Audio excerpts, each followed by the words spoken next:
Good morning, everyone. For those of you who don't know me, my name is Andy Gittleman with FirstService Residential.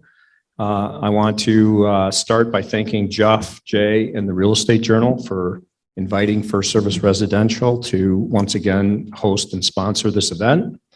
For those of you that have attended in previous years, these events historically have been geared toward property managers, real estate agents, and other real estate professionals in our industry. There hasn't been a lot going on in the association world that has been worthy of trying to create a program around that people would be interested in. So we took a little bit different tack this year and created a program primarily geared to board members. And there's been a huge demand. We have over 300 people attending today. Some of them are here, some of them are virtual, but we're really excited about the program we created. I also want to thank Tim Brahms from CAI. This is the first time that we've partnered with CAI and are able to offer CAI continuing ed credits. That's a big deal if you're in our industry and you're a property manager and you're required to go through continuing ed. So we're pleased to be able to offer that to people in our industry. So thank you, Tim. A couple things about the program today. We have 4 separate panels. We're going to do 2 in the first half, and then we're going to take a 10-minute break, and then we'll do 2 in the second half. I've tried to tell our panelists to avoid PowerPoint presentations. I wanted this to be more conversational. The first 2 panels didn't listen, and there's PowerPoint presentations. The second 2 panels listened, and we don't have any PowerPoint presentations. So your patience a little bit. The program is going to be 45 minutes of presentation, 15 minutes question and answer. At the end of each session, we'll open it up to you. For those of you that are at home, put your questions in the chat room, and Jay is going to be monitoring the chat room, and we'll do our best to answer everyone's questions. And if we run out of time, please feel free. We'll stay afterwards and make sure everyone's questions get answered. So at this time, I'd like to invite our first panel up, where we're going to talk about structural integrity of buildings. So Mark, Brian, Kent, and Dan, come on up.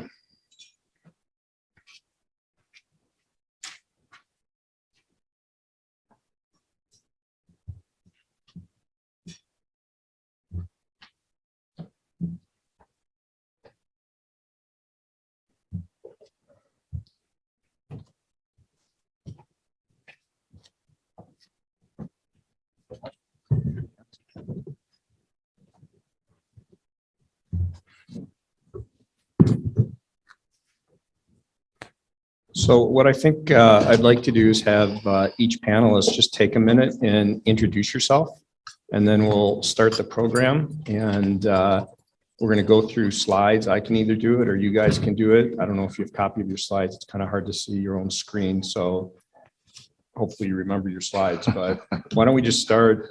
Kent, why don't we start on your end? Introduce yourself. All right. I'm Kent Jones. I'm one of the owners of Encompass. Encompass is a forensic engineering company, and I spend my time investigating problems with buildings. I'm Brian Erickson. I'm with Pye Consulting and Engineering, Vice President, 19 years with the company, licensed professional engineer, architectural engineering, and similar to Kent, I kind of spend my days these days herding cats and pushing papers around the office. But yeah, forensic engineering and construction consulting on the front end of buildings.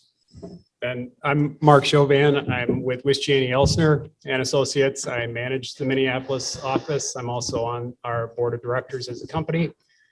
We're a national forensic engineering firm with offices from Honolulu to South Florida and London. Good morning, everyone. My name is Dan Murphy. I'm a principal with Meyer, Borgman, and Johnson. We're consulting structural engineers. I'll share this with you. This is my 47th year as a structural engineer in this industry, in this community. And I still get up every day with a lot of passion and excitement about what we do as structural engineers. So our role here will be just sort of describing what we've done in this particular area of residential building, high multifamily housing, and share some thoughts with everyone today. So thank you for having us. For those of you that have agendas at your table, we're going to be following the agenda. And so we're going to start with Dan. And Dan, do you want to run your own slides? You want me to do it for you? If you could run my slides, I have some thoughts I'll share just that I've written, and then we can talk a little bit about some ideas and Q&A. So maybe the first slide is suburban residential. And I still have a progressiveness with just a few slides. Hold on a minute. Sorry. Jay, how do I do this? There you go. And you may represent or may recognize some of the images. These are all from projects our firm has provided structural engineering services for. All right, we're good. Sorry. Can we go? So at its core, structural engineering is about strength, compliance with codes, and proper material selection that results in safe and enduring buildings. The typical residential podium building consists of up to 5 stories of wood frame construction for living units overlying a concrete podium 1 to 2 stories. Floor framing uses manufactured wood joist or prefabricated trusses. The podium is either precast or cast-in-place concrete. This facility type is being constructed in underutilized areas, including shopping mall parking areas. The typical project ranges in gross areas from maybe a couple 100,000 square feet up to 500,000 feet or more. These buildings use significant prefabrication to reduce cost and improve quality. There are many qualified builders providing competitive environment to procuring construction phase services. Supported non-structural exterior enclosures include wood siding, metal panels, masonry veneers, glazing, and composite systems. Often multiple systems are used to provide the desired aesthetic. Residential floors are often provisioned with non-structural topping over acoustical mats to attenuate noise between units. The next slide, Andy, takes that same kind of building theme and puts it in an urban context. So residential podium projects are happening in more urban areas. More transit-oriented development opportunities become available for developers. Typical fabrication benefits of wood frame construction of the podium type are realized. Below the podium space is also allocated the activated retail at the street level and passenger vehicle parking below grade at the basement. Urban projects often present more challenging site constraints also, including jurisdictional entitlement, pedestrian vehicle access, contaminated soils, and special foundation challenges requiring complex engineering solutions. Next slide, Danny. Now we take that mixed use and high-rise residential into the urban core, and these projects are frequently constructed on complex sites typical of urban developments. The full city block developments may include several buildings, all constructed over a full block of below-grade parking level with activated retail at the street level. Structural engineering materials include cast-in-place concrete post-tension systems. Structural parking decks are designed to be more durable to resist the harmful effects of corrosion due to exposure of de-icing salts. Strategies include building parking surfaces that slope to drain, increasing concrete cover, adding coatings and accessories to protect embedded reinforcing, and encouraging annual inspection and maintenance.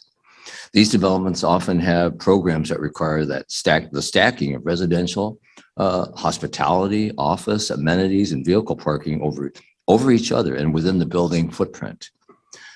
We've observed that amenities become more complete and sophisticated, including pools, workout facilities, bike storage, outdoor cooking, and dog runs.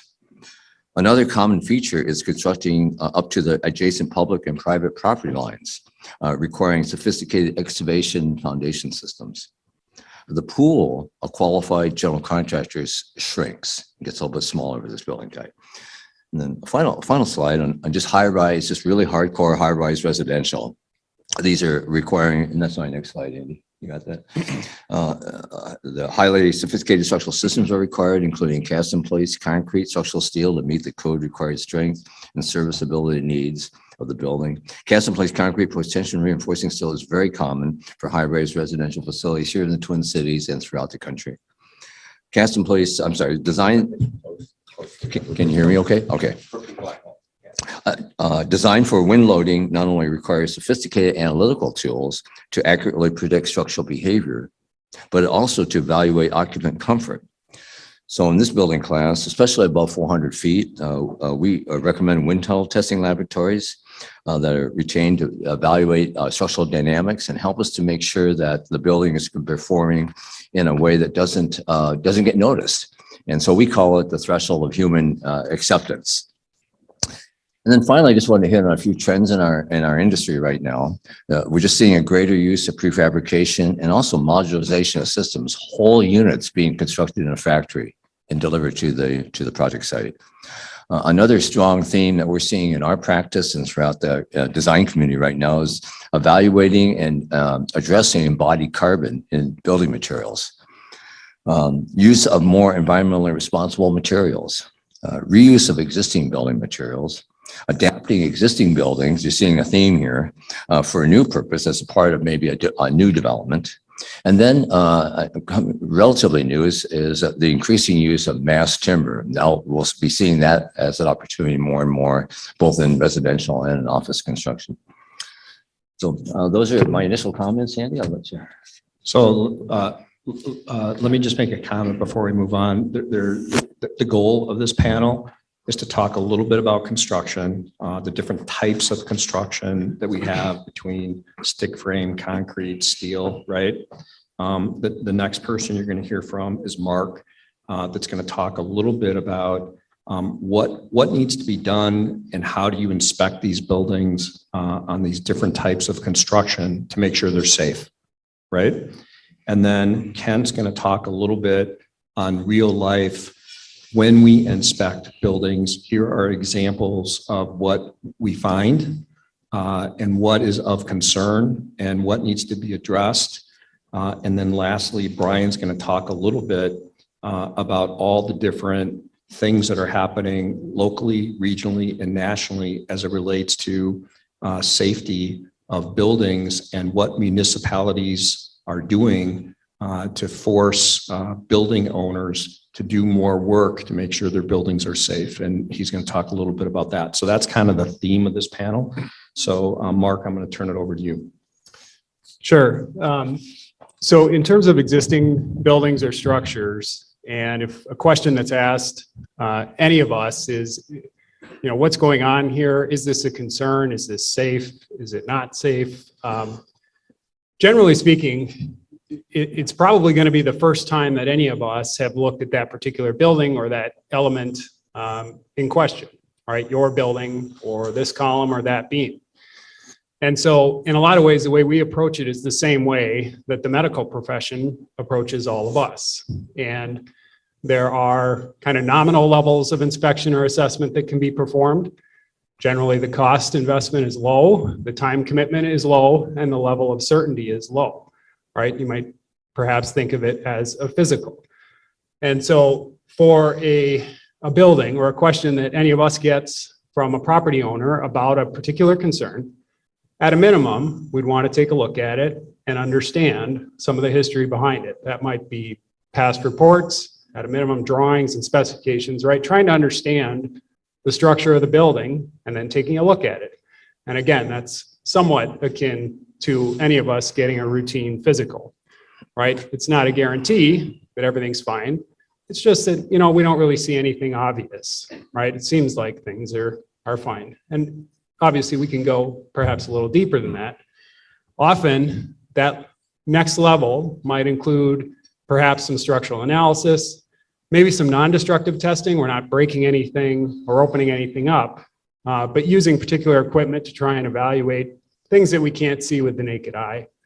And then obviously the next level beyond that is something that's perhaps a little more invasive, which on a concrete building might be core sampling, on a steel building might be testing some of the steel, or otherwise evaluating corrosion. And so there's different tiers of involvement. And again, the easiest way to think about it is, even though we're talking about structures, this is very similar to the medical profession. So when you go in to see a doctor, all right, you could go for a physical, maybe it's a full body MRI or a CT scan, or perhaps it's even invasive surgery to look at something. And it's very similar to the work that we do with buildings, with each step adding more information. And obviously the more information we get, the more informed answers we can give all of you. So if you can jump to the next slide. So in general, in terms of what that looks like with visual inspection, we're looking for things that perhaps you've already seen yourselves, right? Maybe that's why somebody picked up the phone or sent an email. Might be cracking, might be corrosion, or something that jumps out and raises a question.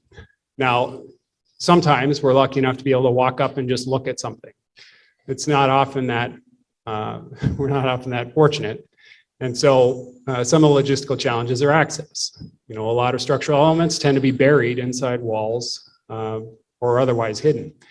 So, and sometimes if we're dealing with multi-story tall buildings, there's only so much you can do standing on the sidewalk. So access, getting your eyeballs up close to something is usually a consideration and something that needs to be taken into account. Again, predominantly, kind of that minimal level of effort is usually visual inspection and trying to understand the structure through documents. Next slide. There are certainly many other things that all of us have done and can do to answer questions that people have about their buildings. It could be some sort of structural analysis. It could be core sampling. And there's various photos on the slide that you can see that demonstrate some of these things. And there's a lot of equipment, much like doctors have at their disposal, that we have at our disposal to, again, collect information on something that isn't obvious to our eyeballs, but helps answer the questions that you might have about your buildings. I think Brian or Kent. Kent, so. Thanks, Mark. Okay, so I'm going to talk to you briefly about the common types of problems that we see in residential buildings in this part of the country. And the types of problems that we see on a day-to-day basis really stem from just a few typical causes, which I'll talk about here. But there's one thing that creates a vast majority of those issues, and that's water intrusion. That may not be a surprise to a lot of people, but water is the enemy when it comes to buildings. Given enough time, it rots wood, it corrodes steel, it degrades concrete, and there's a lot of different sources for water intrusion into a building. You get leaks through roofs, windows and doors, through the siding, groundwater issues, foundation issues, even pipe leaks. There's many reasons for these water leaks. One common reason why water intrusion happens is when the building is originally constructed. If the construction isn't done properly, perhaps the contractor doesn't follow the building code or the architect's design, or possibly the design is not correct, then problems can develop which causes water intrusion, and the owner is forced to deal with those issues many years later. Another common problem is aging and weathering of the building. Unmaintained roofs leak. Sealant that's not replaced provides a pathway for water to get in. Windows that are not replaced in a timely manner leak water into the walls. And the problem with these exterior water intrusion issues is that the water intrusion happens slowly over time, and it happens in areas that we don't necessarily see. Water leaks into the walls, into the roof assembly, and it deteriorates these components, and you don't know that it's going on. It's not like a pipe leak where there's some catastrophic event and water comes in, you see it coming through your ceiling, and you call a company to fix the problem and fix the water. And there's no structural damage because it's identified right away. But with exterior water intrusion, it's a slow process, and you don't see that it's going on right under your nose. And that causes a lot of issues. Similar to exterior water intrusion, we often see in Minnesota a different type of water intrusion, which is condensation. And that's moisture from the inside of a building that migrates into the exterior walls and into the roof assembly. This is a big problem. I think a lot of people maybe are confused by it or don't understand it, but it's pretty simple. When a building is constructed, it has an interior air barrier, and that is intended to keep out the humidity so that the humidity can't get into the walls and the roof. If something is wrong with that air barrier, then that moisture can migrate out.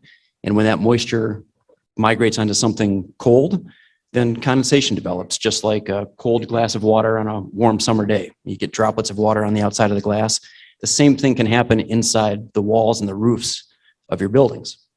And there's significant damage that happens from that. It's shocking to a lot of people how much damage can occur to a roof system that has a condensation problem. But with enough time, a condensation problem will cause just as much structural damage to a roof as an exterior leak, many times even more damage. So those are some of the main water intrusion problems. That's the majority of the things that we look at Encompass. There are other issues that we investigate, foundation settlement issues, usually caused by buildings on incompetent soils or not properly compacting soils when the buildings are constructed. And there's also a whole myriad of facade problems. Movement of facade components due to thermal movements or due to the interaction between the facade and the structure of the building causes a lot of problems that we investigate. Minnesota's tough. We've got temperature ranges from -20 to 100 degrees, and that puts a great deal of stress on those facade components. So we have these problems, and then we have the consequences. We have the damages. And when you're dealing with wood structures, which many of the condominium and apartment and townhome buildings are, it's pretty simple. Water gets in, it accumulates in the wood, and that water accumulation creates an environment that's conducive to mold growth. And when that mold grows, it consumes the wood, which reduces the strength of the wood and the structural integrity of the wood, and it eventually turns into powder, into nothing. It's that simple. That's why you want to keep water out of your wood structures. With concrete, we've got issues with water migration through the cracks that corrodes the steel and creates incredible stresses inside that concrete that causes more cracks and more water intrusion. These are big problems in parking garages. Concrete block foundations absorb water and they deteriorate due to freeze-thaw damage. We see a lot of those types of cases. And then, of course, we've got the facade issues with incredible thermal movements. And every facade component has its own performance characteristic. Some facade materials are remarkably bad at being able to keep its integrity when it's subjected to water. It's surprising that they're even used as siding materials, but many of them are. But if something is wrong with the installation of that siding material, it degrades really quickly. Some materials are really good at not being affected by water, but they may have extreme thermal movement when the temperatures increase and decrease. And we've seen that these facade materials can literally rip themselves off of buildings. So a lot of the damages are caused by these water intrusion issues and building movement issues. And I've got a few slides that'll show some photographs of some of the problems that we've encountered over the years that I think show some pretty good, possibly extreme examples of the types of problems that we see.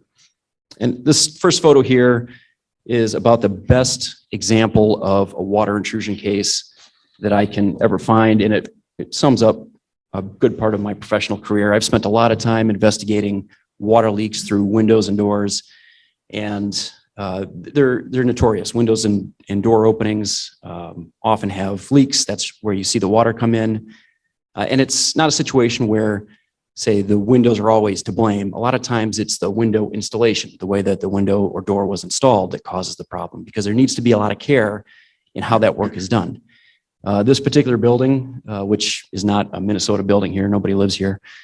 This was one in Michigan, but it had everything going for it. The window leaked, the window installation leaked. Everything about this thing was poor. It was really pretty amazing how much water would come through this window when we tested it. It was almost like a water injection system into the building. It was surprising. Go ahead.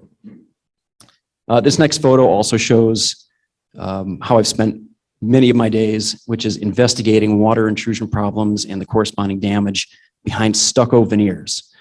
Stucco got a bad reputation. I'm here to tell you stucco is not the cause of the water intrusion, but when water gets in behind stucco veneers, there's really no room for error. So if you've got a leaking window or a bad flashing detail that dumps water in behind the stucco, damage happens quickly. And we see a lot of damage behind stucco. And this is one example. You can see the rotten wood and the rotten studs. The photo on the right shows a thermal image of an area of a stucco building, and that dark area is the area of water intrusion. Thermal imaging is a great tool for investigating problems. It's an effective way of kind of looking behind the stucco and being able to see where there's water issues. The next photo is a similar example of significant water damage to wood framing behind stucco. Just another example. We see this many, many times. Many buildings have experienced this, and it just happens all too often.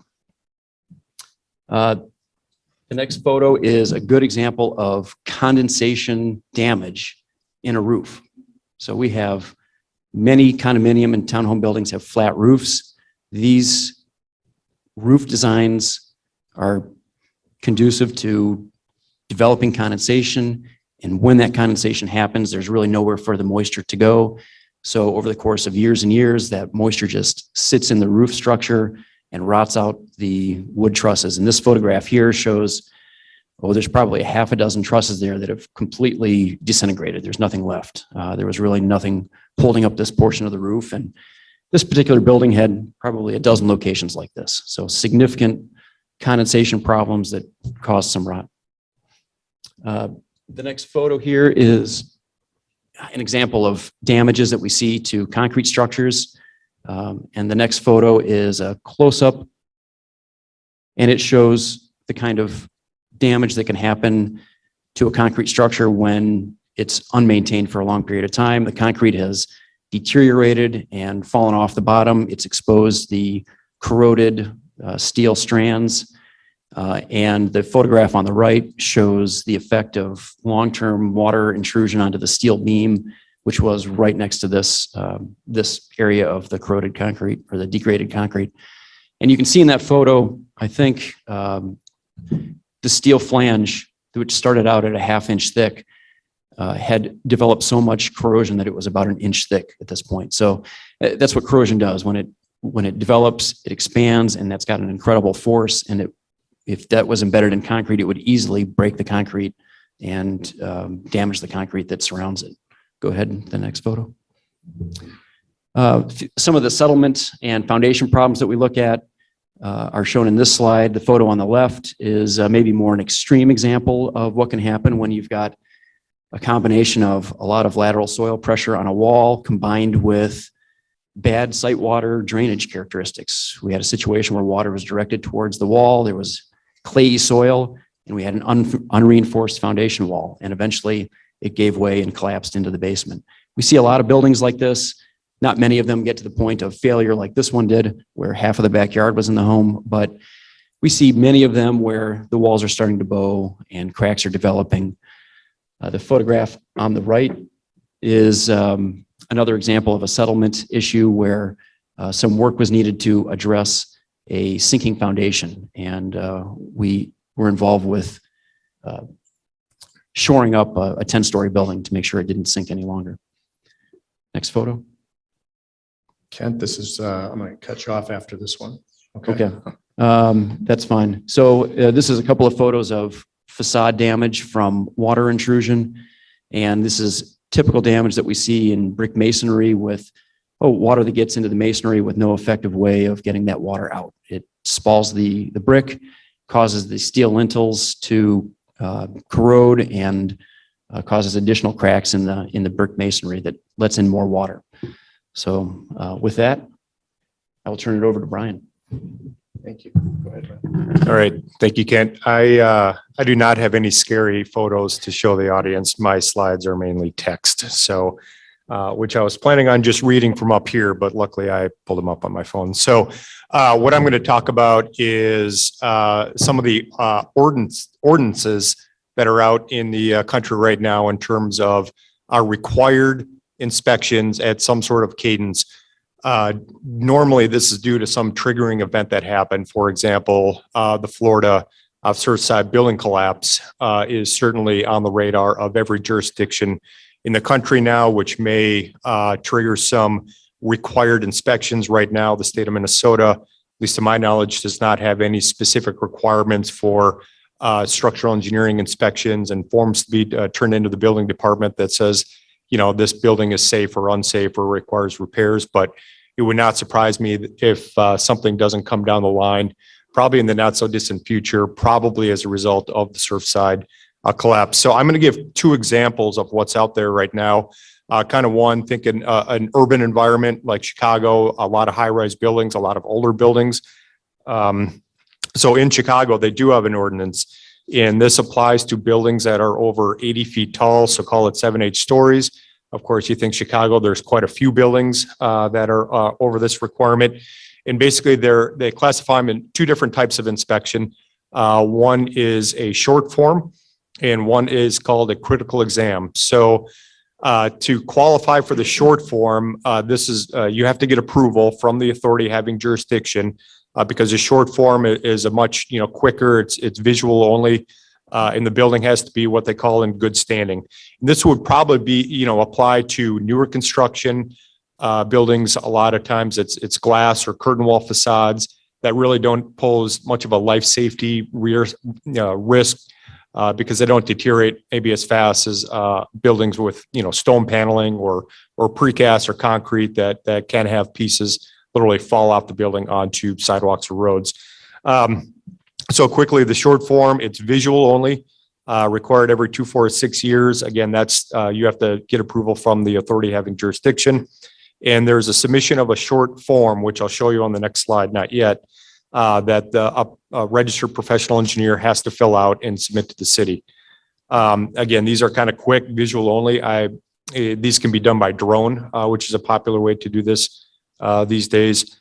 But again, you got to get approval to go down this route. The other more comprehensive is appropriately named the critical exam. So these are likely older buildings that maybe have facade systems that are more susceptible to things like spalling. I mentioned terracotta, stone, precast, what have you. And these are more hands-on. Okay, they actually require you to physically touch, get close to the facade on multiple elevations. And this normally requires a comprehensive facade access plan. As Mark mentioned, a lot of tools there, but if you think of the cost of doing this, rigging a building with swing stages and having that drop on multiple elevations, right off the bat, this is not even the cost of the engineer, but it could be $20,000, $30,000 just to rig the building. And not to mention the actual time from the engineers and there are requirements to get on multiple elevations. Visual could be, sounding, some non-destructive methods, some destructive methods. And then the report is obviously much more comprehensive than just kind of filling out the form that I'm going to show you here in a minute. So if you want to advance to the next slide. Yeah, so it's obviously hard to read, but this is the short form that if your building qualifies to be filled out, like I mentioned, every 2, 4, or 6 years. And what's notable, if you look on the kind of the right middle, there's a check the box. It says this building is in safe condition. It is safe with repair and a maintenance program, or it's unsafe and eminently hazardous. So below that is the licensed professional signature. So I would say, checking a box that says it's safe based on kind of a drone, flyby, it does pose some risk for the engineer, as well as being able to identify intimately hazardous conditions. Again, just looking from the sidewalk or drone, it is tricky. But, if the building is newer and again, more glass facades that don't really pose a risk, then this applies. So that's an example of what's in Chicago. Advancing one slide, going to turn to California. And they actually now implemented a requirement for condominium developments, common interest developments, i.e. HOAs with 3 or more dwelling units. That is SB 326. That stands for Senate bill. So they actually passed a law that requires inspections. And this is a result of a fatal deck collapse in 2015 at the University of Cal Berkeley, where they had, many students on a balcony. It collapsed. It was fatality. So now every HOA or every condominium building must have an inspection of their exterior elevated elements. Basically, they're defined as load-bearing components and waterproofing systems is what the language says. Every building has to have this inspection done by 2025. by a licensed structural engineer or a licensed architect in the state of California. Some of the things that must be reported on, what is the remaining useful life? Is it in generally safe condition? Is it performing okay? Obviously, if there are immediate issues or unsafe conditions, those are reported to the authority having jurisdiction within 15 days of the inspection. This is right in the language of the bill. But what's interesting, they actually say that you have to inspect what they coin a statistically significant sample size to have a 95% confidence interval of what you saw. So that's a lot of, gobbledygook, but it's not, if it has 100 decks, it's not just inspecting one or two, right? I mean, you're not probably inspecting 100, but the engineer has to determine how many of those decks should be inspected to have a statistically significant sample size. Obviously, this goes into time and expense, right? Looking at 100 decks versus 50 decks versus 20 decks is a difference in time and cost. And HOAs, should be aware of what they might be getting themselves into. So that's what's out there in California right now. Once you get this inspection and you submit the report to the authority having jurisdiction, then the clock starts in terms of having to start these repairs right away. There's also a Senate bill in California, SB 721, that applies to apartment buildings mainly, so not HOAs. For whatever reason, the requirements on SB 721 are much less stringent, i.e. in terms of who can conduct the inspection. It can be done kind of just by a contractor, where the SB 326 requires specific licensure and experience to do this. So that's an example of what's out there, and probably some form of this is going to be coming to Minnesota at some point. So just kind of be aware. Thanks, everyone. So we have 15 minutes for questions and answers. And as the moderator, I'm going to take the lead here and ask 3 questions that I think might be of interest to people, and then we'll open it up to everyone else. Number 1 is, as it relates to municipalities in Minneapolis and St. Paul has always required structural certifications of parking ramps.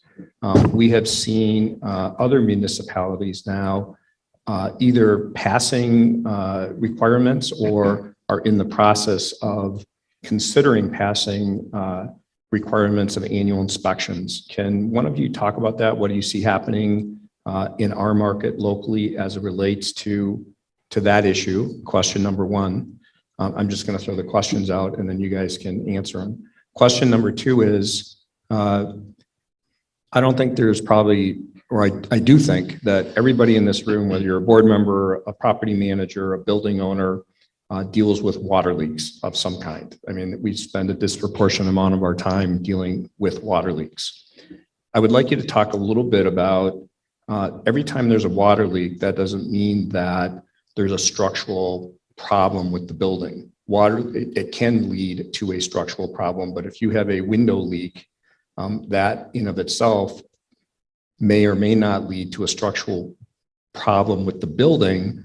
And I want you to talk a little bit about water leaks versus parking ramps and columns, and how those can lead to and create structural problems in buildings versus just a typical water leak. And then my third question, and similar on that question, that we get asked all the time, right? Everyone, because of Surfside, everyone is concerned, how do we know that our building's safe, right? So, even in municipalities where we are required to inspect and certify our parking ramps as safe, is there a process to inspect footings? And is it necessary? How do you do it? Should we be doing it? And how does that tie into safety at a building to ensure that, we don't have, footing issues? And then my last question is,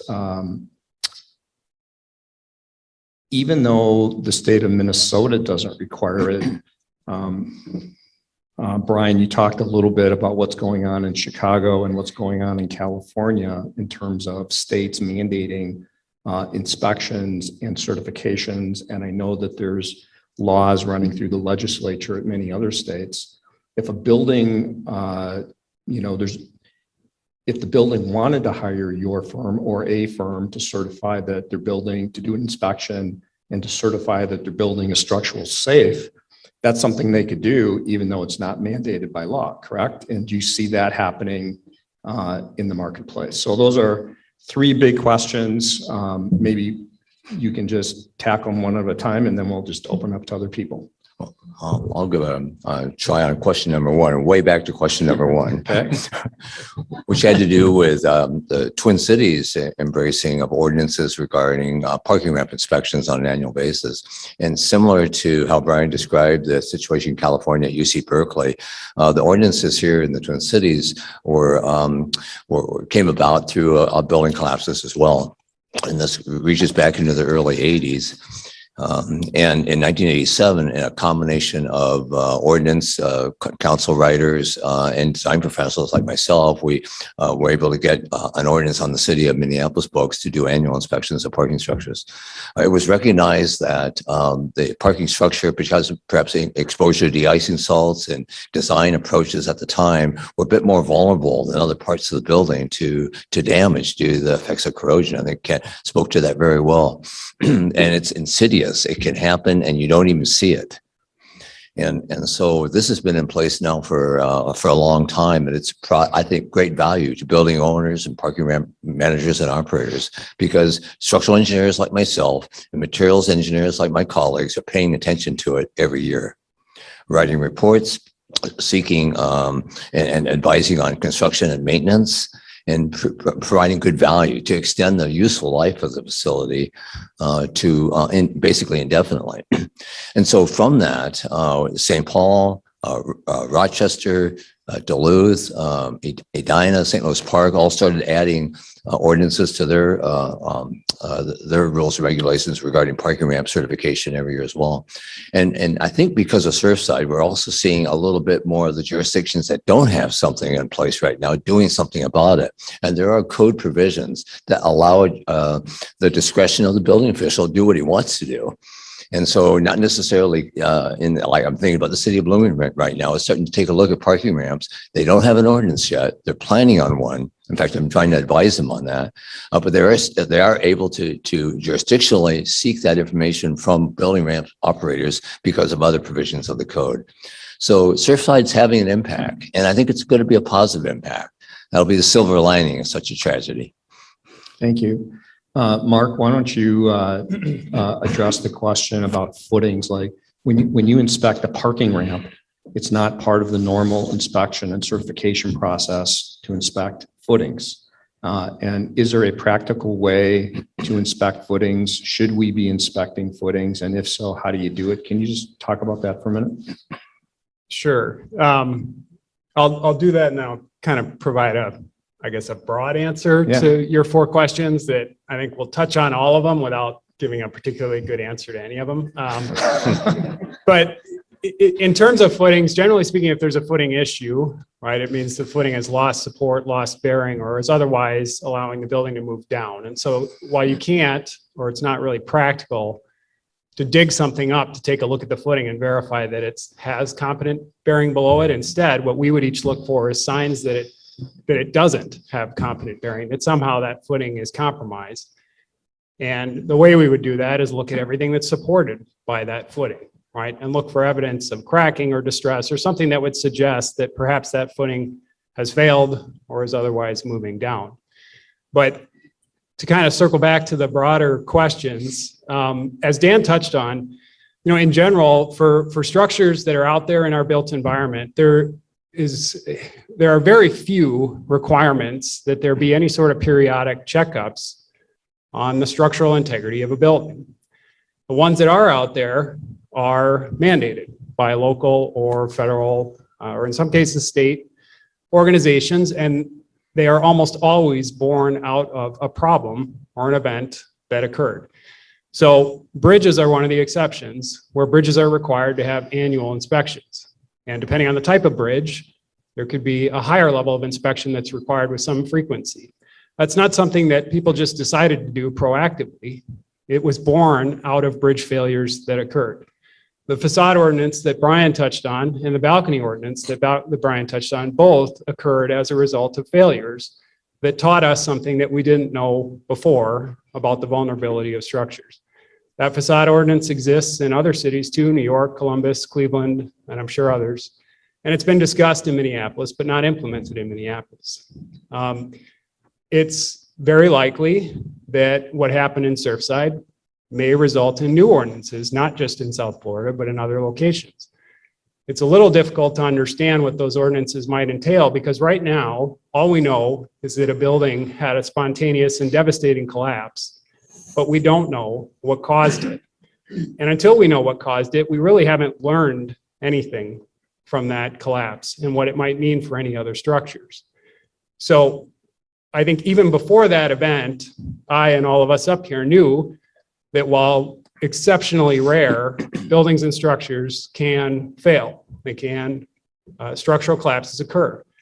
Many of us probably are very familiar with that because there was a bridge right in the middle of our city that fell down 14 years ago while traffic was on it, right? And that sort of thing just doesn't happen. That event itself also prompted changes to the way that bridges like that one, truss bridges, are evaluated and inspected. Things that weren't done before, but are required now. Surfside may have a similar effect, but again, until we know what happened, it's difficult to know what that might entail.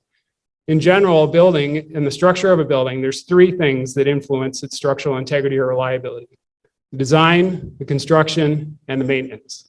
For something that's already built, the design doesn't change and the construction doesn't change. None of those things change with time. The only thing that changes with time is condition. And so it's possible that there may be ordinances to inspect and verify the condition of buildings with some frequency, but again, we don't know what happened. And so it's difficult to extrapolate that to other structures. I think it's common for me, for anyone up here, and probably for everyone in this room, when we saw the events of what happened, to think, you know, that building probably had major structural problems. I bet other buildings have major structural problems. I hope that my building isn't one of the ones with major structural problems. And there can be this immediate emotional reaction to do something. But until we really know what happened, we don't know if it tells us anything about your building or any other building out there. It's like looking through a haystack for a needle that isn't there. And that's the challenge, right? Is this urge to want to do something and have a level of certainty, but you don't necessarily really know what you're looking for. And so to that extent, at least the way that I've counseled some of our clients is that until we know what happened, let's wait and see what we learn. And I think that perhaps covers many of your questions, but again, probably isn't a very good answer to any one of them. But I'll Gives a pass to good Brian. perspective. Thank you. No, that was, Brian, can you talk a little bit about water leaks versus structural problems and where they intersect, and talk a little bit about that, because a lot of times people equate water leaks to structural problems, and they're not the same. So can you just talk a little bit about that? yeah, no, obviously there are different levels of severity of water leaks and really how that affects the structure. You know, wood reacts differently than concrete, sort of thing. So it isn't something necessarily where you get water dripping, you know, from your window head, and something new that, you know, we need a immediate structural evaluation of what's going on. But I will say that, you know, everyone up here in similar firms that, you know, I've experienced in looking at, frankly, failures, water intrusion, pretty quickly, when we would get the call and say, hey, you know, this is what we got. This is kind of walking through, as Mark mentioned, walking through the visual, and getting out there, we can tell pretty quickly if this is going to be a big deal or not a big deal, based on the cladding type, based on the visual evidence. Are there corrosion stains below a balcony connection, things like that? Or is this maybe a newer construction townhome building with vinyl siding that allows, you know, things to breathe? You know, the likelihood of having long-term decay on a building like that versus maybe a 10-year-old EIFS or stucco, you know, building. we're going to know kind of right away if the potential for severe damage behind the cladding or within the walls.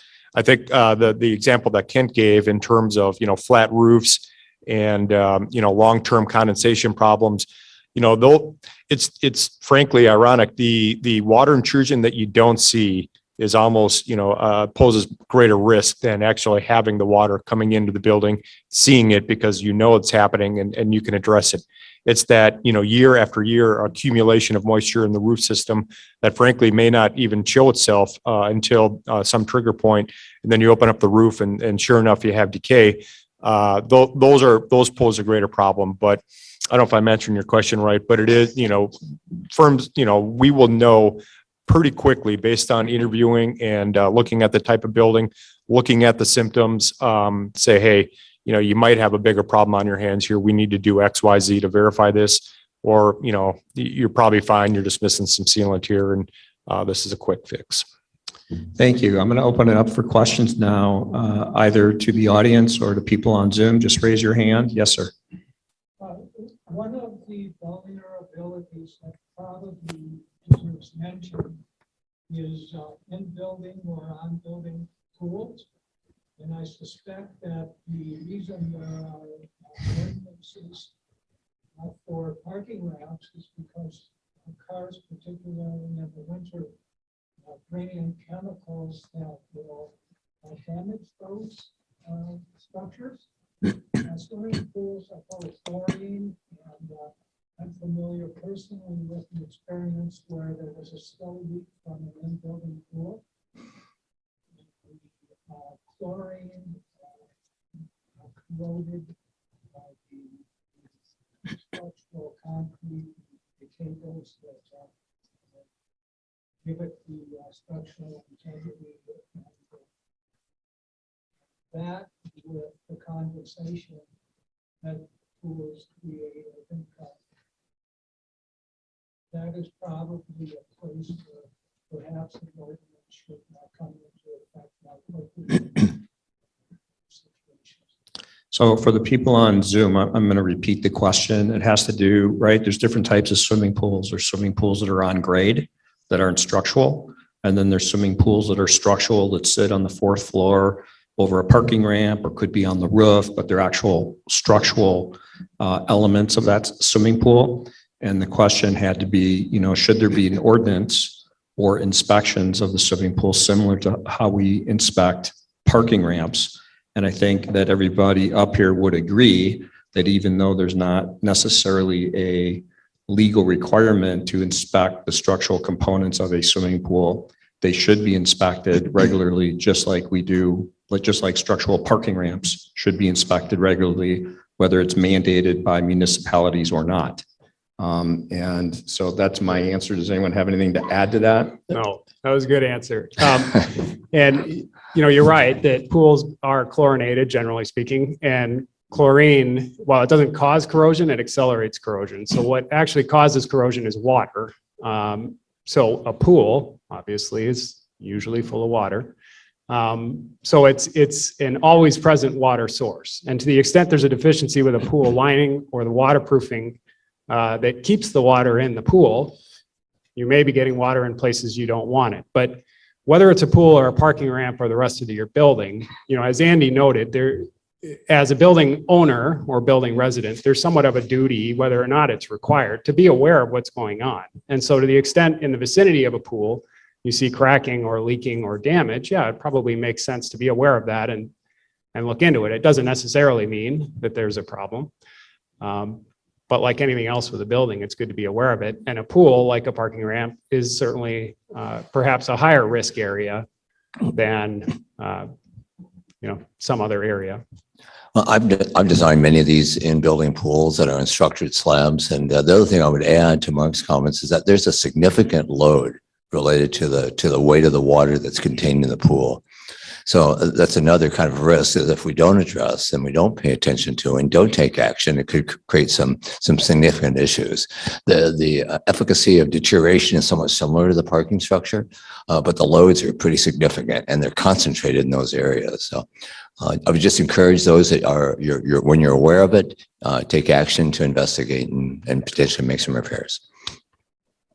In the back.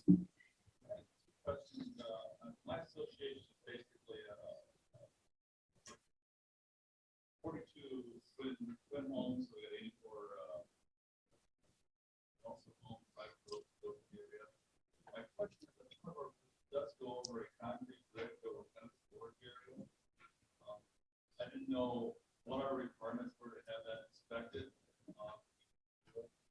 And also, each of these units has match deck. Sometimes, above the ground, deck normally paid for by the homeowner when they're built or when they're. We have the requirements association inspect those. Or would we flat with any of those? So let me repeat the question. This is a board member or homeowner in the association that has two questions. One has to do with a bridge over a private road over a bridge. And, what's the duty to inspect that bridge? And the second one has to do with balconies. The balcony question, I'm going to kick to the next panel, because when we talk about preventative maintenance and reserve plans, we're going to be talking about that topic. The bridge issue, I think the answer is that all bridges need to be inspected, whether they're private, public, or otherwise, I think is the answer. It also depends on age and a whole bunch of things, but I think the short answer is part of the maintenance that's required, part of the inspections, part of your reserve plan. We're also going to be talking about that. There is a duty for the board and for associations to do inspections and to do preventive maintenance on the common elements of the building. And we're going to be required. Well, the answer is there is no legal requirement to do it annually, but there is a legal requirement to inspect and do maintenance as determined by the professionals that you work with at your association. That might not necessarily mean an annual inspection. It might mean every second or third year on whatever your advisors tell you. Yeah, I was kind of looking at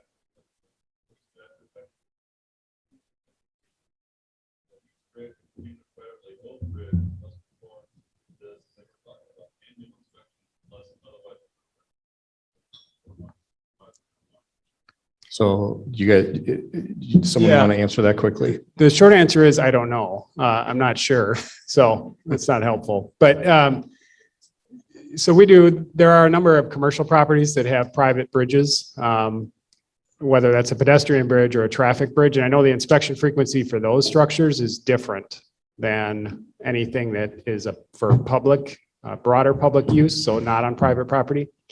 It sounds like yours is on private property, so I don't know that statute applies explicitly to it, but I don't know that for sure. There are also homeowners who have private bridges, big fancy driveway type things.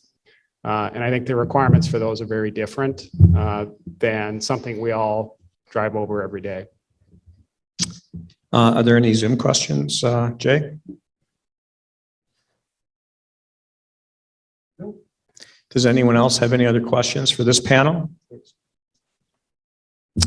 One more, Ken. One of the questions I asked if you're doing this, have you reviewed the building plans for this construction? Especially the foundation, first you can see all kinds of, you've got clues that the foundation is failing. So as part of due diligence, is that a normal thing that you would look at to see whether it's on rock, whether it's on piling, or any of those things?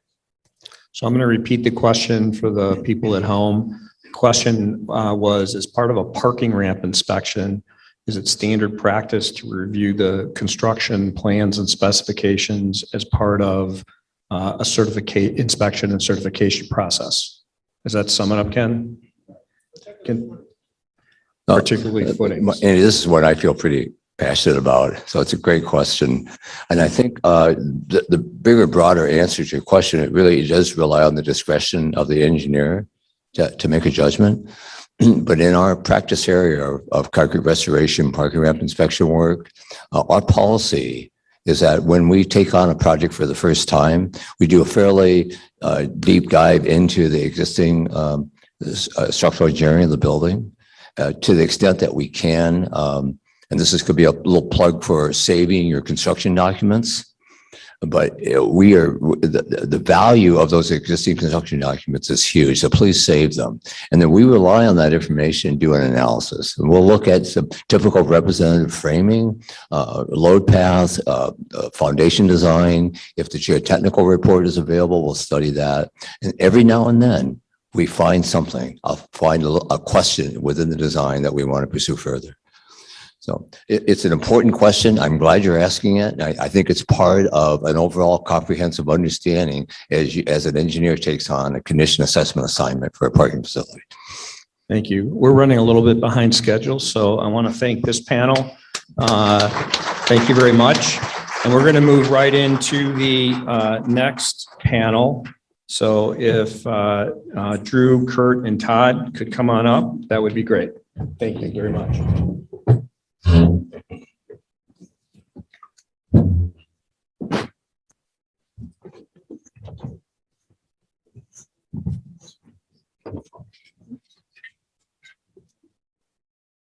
No, you're last.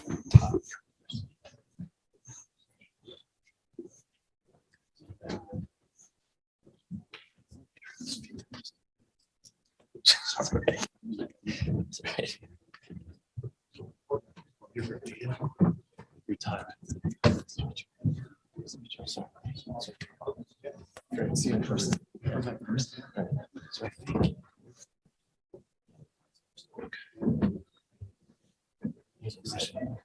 So everyone grab a cup of coffee and have a seat. We're going to start the next session here. We're running a little bit behind. I also just want to go back to my original comments about slides. I want to move them quick and have a little bit more conversation about what we're talking about. So why don't we start with each of you introducing yourself, please? Hi, I'm Curt Isernhagen. I'm a principal and engineer with Encompass. We're a local forensic engineering firm.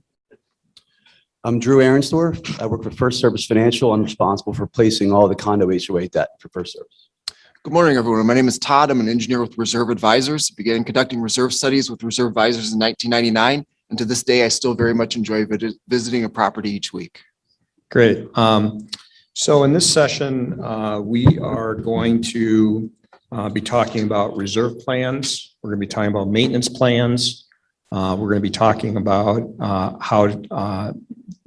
how loans tie into financing long-term capital projects and why we think that's a good alternative for funding some of these projects. And what I'd like to do is I'd like to start with Todd. And Todd, if you can make sure that your microphone's close. And I know everyone has a bunch of slides. If you could go through them quickly and allow enough time for questions at the end, that'd be appreciated. Thank you. That sounds good. Thank you very much, Andy. An overall theme for this first part of this presentation is the importance of having a financial plan in place to take on projects before they become critical, before they, in a timely manner. One of the, if you could advance that, you advancing? Jay's doing it. Gotcha. Very good. Very good. Thank you. A common challenge at properties with aging infrastructure is how do you pay for these big ticket projects? Roofing, facade work, major mechanicals. How do you pay for those projects? And the three main funding mechanisms are, of course, reserves, loans, and special assessments. Go ahead. There are lots and lots of theories out there as to what the best method of paying for these projects is. One of those theories is that by setting aside appropriate annual reserve contributions, you ensure that each owner pays for the use of the association maintained elements each year they live there. Again, think of that concept in terms of paying for the use. If a component has a 20-year useful life, you're essentially setting aside 1/20th of that project, as opposed to setting aside money that could be way down the road where that owner may or may not even live there to see the project occur. Another one of those theories is that by relying on special assessments or loans, you defer the cost burden to the owners there at that point in time. And the people that moved out prior to that assessment, prior to that loan, have gotten off without paying for their fair share. My favorite opposition to setting aside appropriate reserves came from a guy in Florida, old guy in Florida, who told me, you know what, I'm gonna be dead 5 years from now, we need new roofs. That's my kid's problem, figure out how to pay for it. I put myself in his shoes, I see where it's coming from.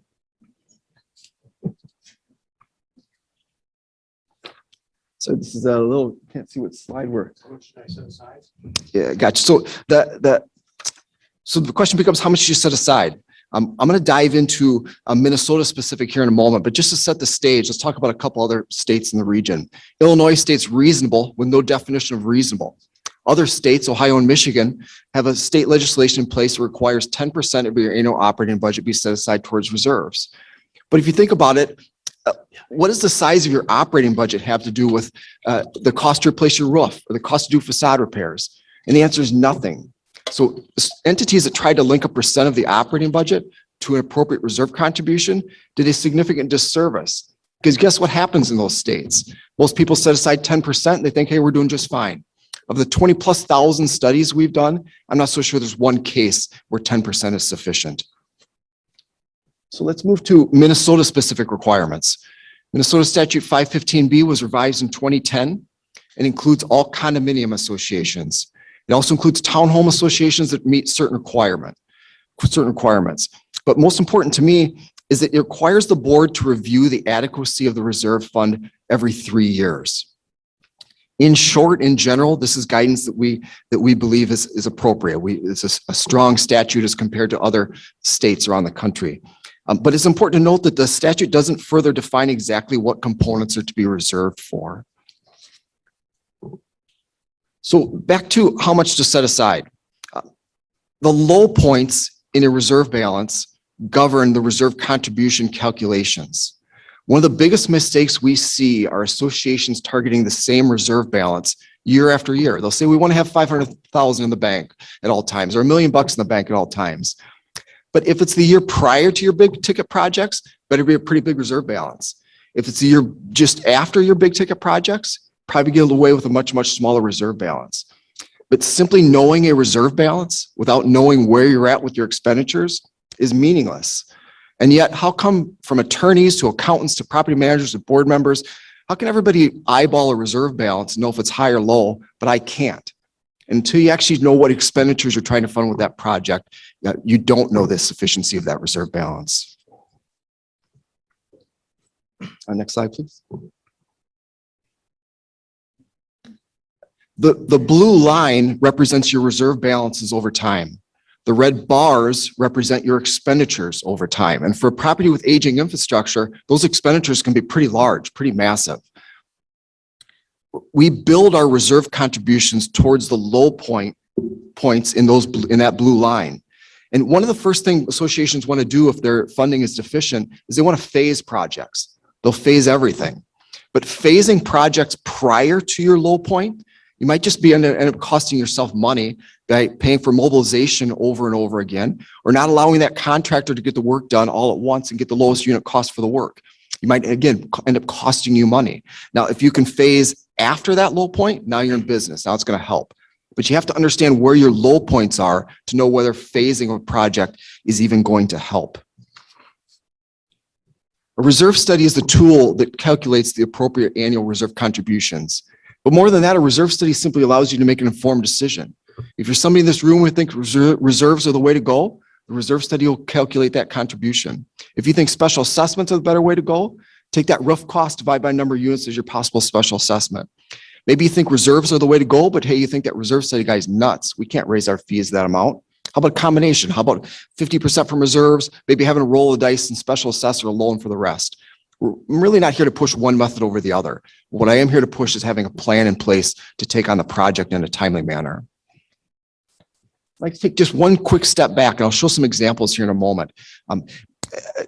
Reserve state providers, at least the large reserve state providers, see thousands of properties each year. So we're in a unique position to recommend when it's time to bring in an expert specific to that component. When is it time to bring in Curt or WJE to analyze a specific condition, something's abnormal. So that is, of course, noted in your reserve study. We also want to take into account Curt's recommendations. The experts specific to those components, we want to take that into account. But again, most importantly, the reserve study allows you to have a financial plan in place to take on the project in a timely manner. Unfortunately, we have to lay out some very difficult financial conditions. Many associations operate with finances that are far from sufficient. And one of the first things they want to do is defer projects.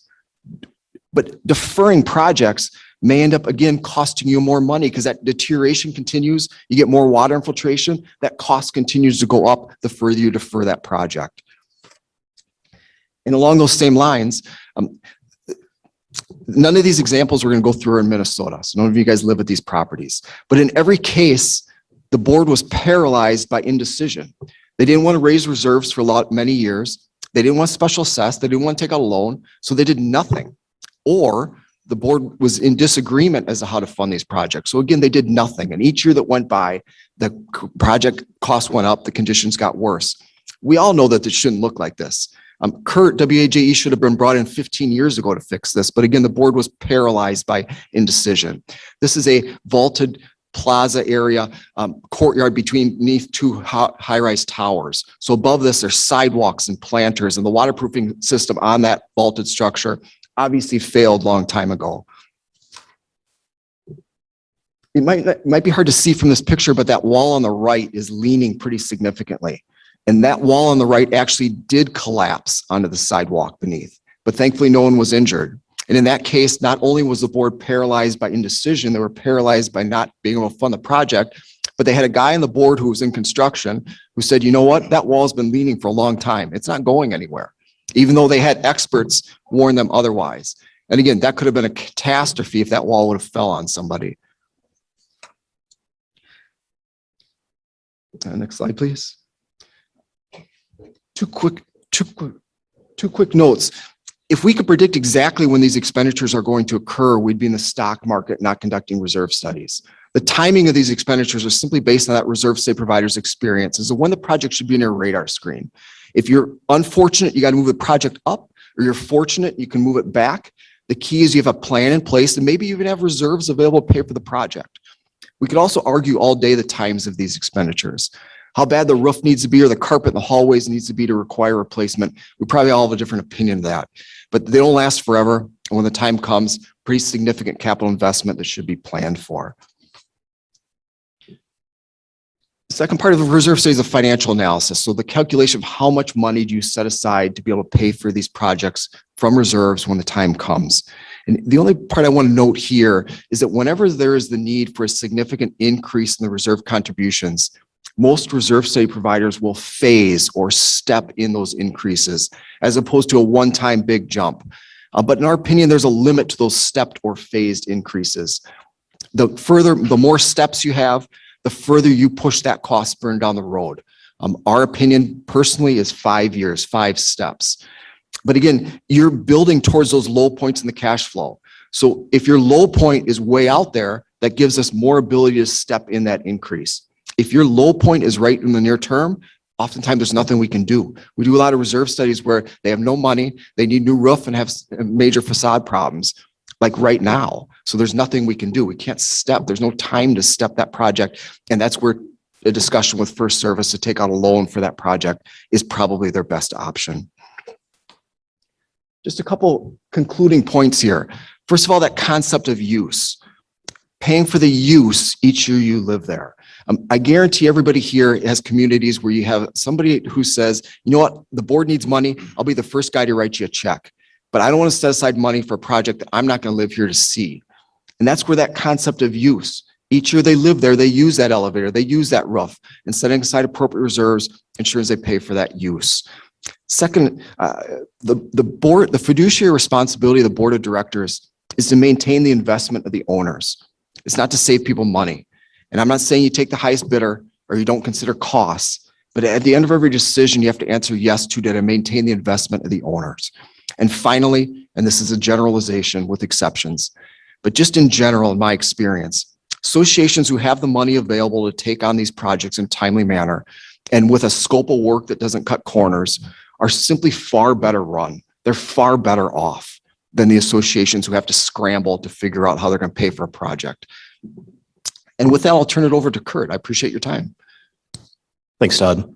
I'm going to briefly discuss a plan that's more recent that's been enacted in Minnesota.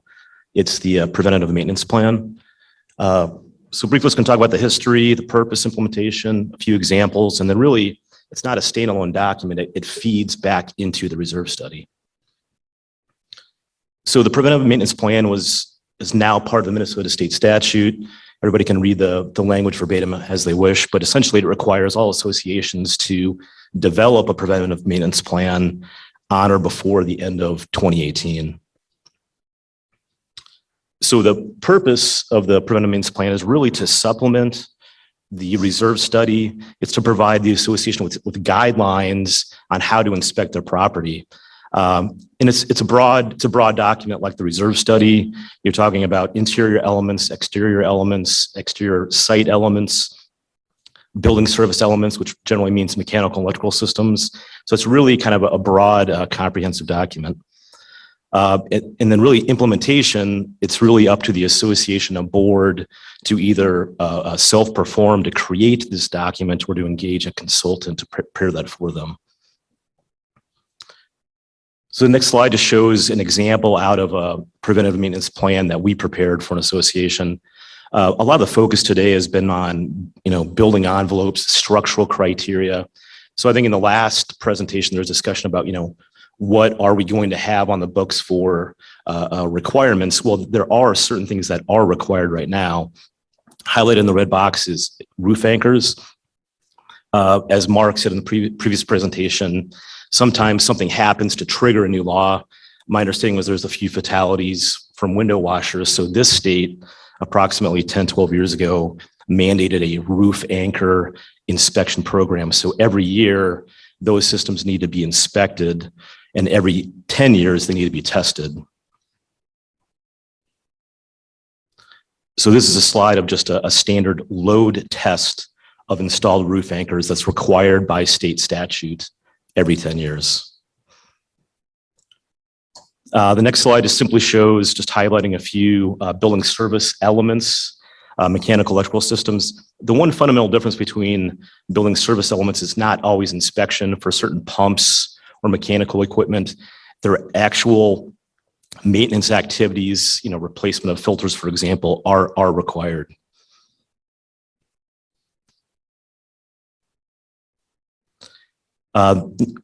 This slide is outlining a preventive maintenance plan with a focus on parking garage or parking ramp elements. This was touched on briefly in the previous hour. So essentially, in this state, we have several municipalities, Minneapolis, St. Paul, St. Louis Park, Edina, that do require a yearly inspection of the parking ramp structures. We anticipate there'll be more municipalities here in the near future. But remember, the municipalities, Minneapolis, St. Paul, and Edina that do have these programs, it's not simply a yearly inspection.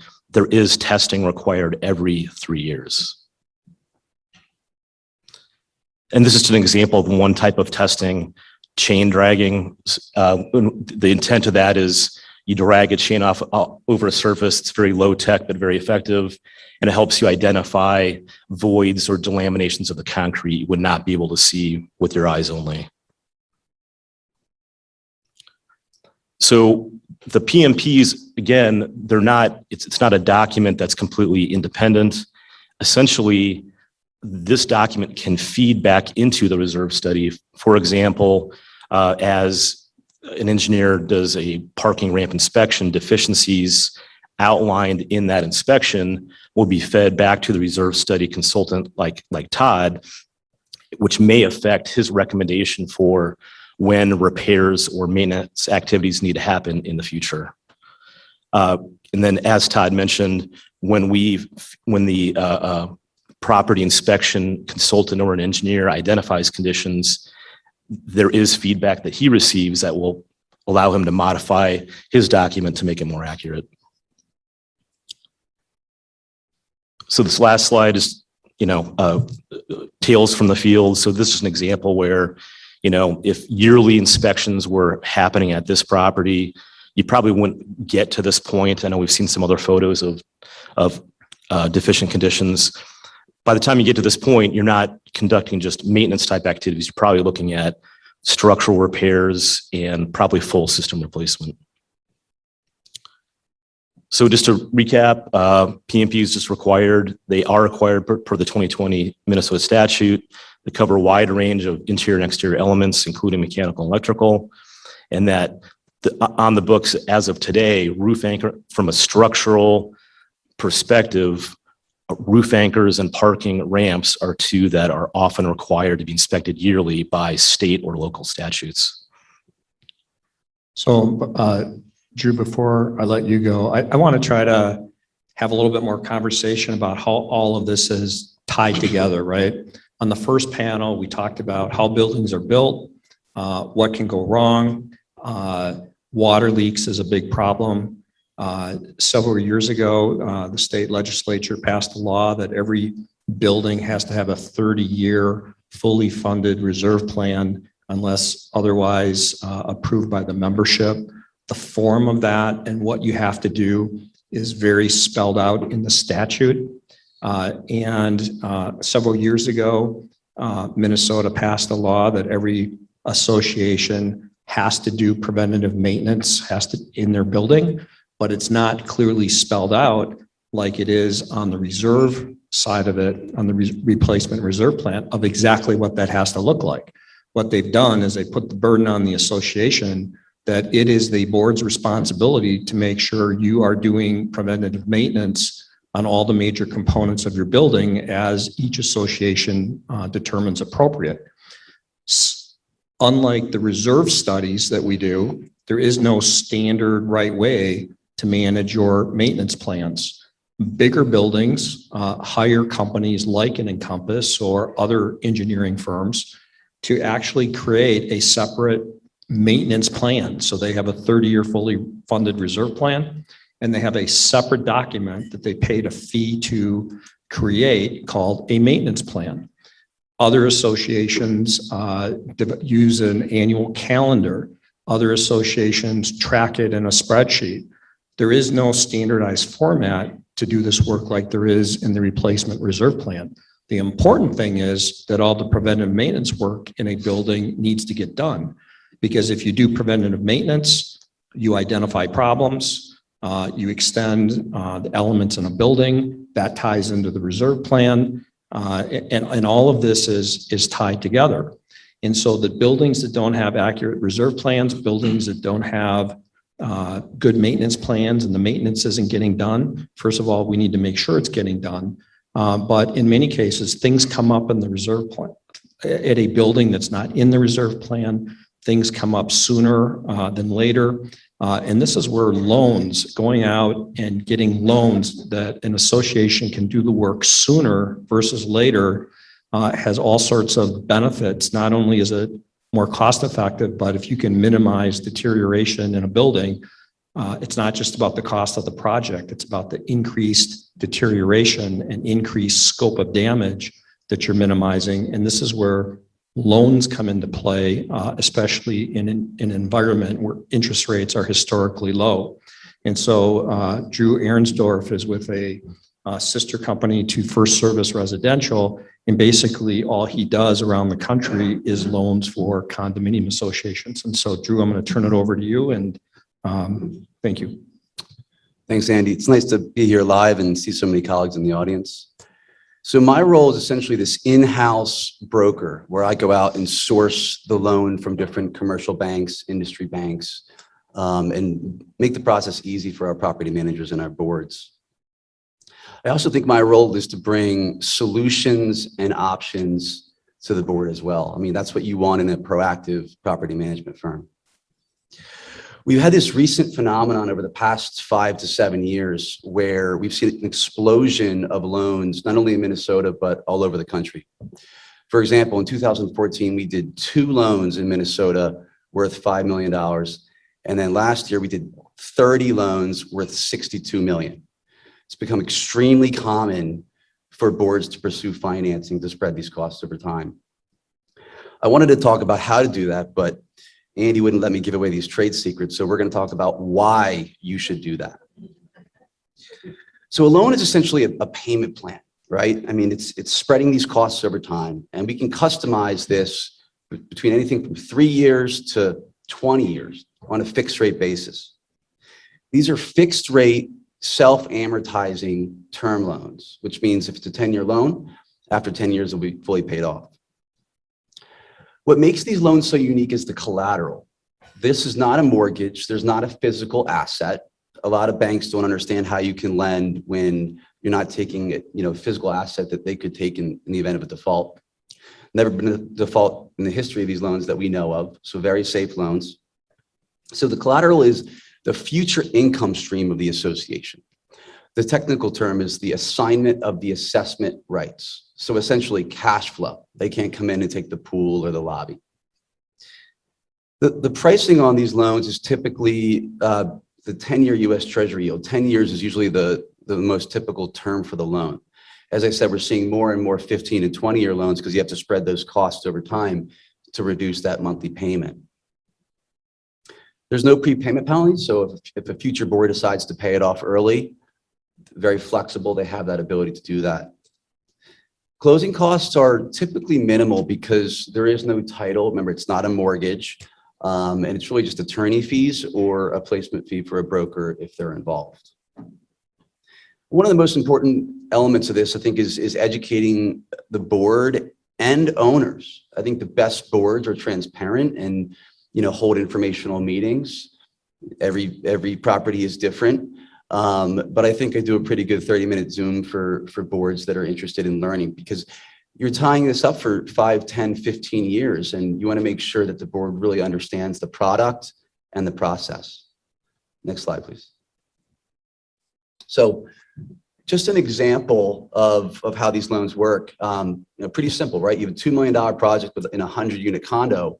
If you had to raise that capital immediately, that's 20 grand per unit, usually over a short period of time, 6, 12 months, which you might have people on fixed incomes that can't afford that. It's a big nut. So financing allows you to spread those costs over time.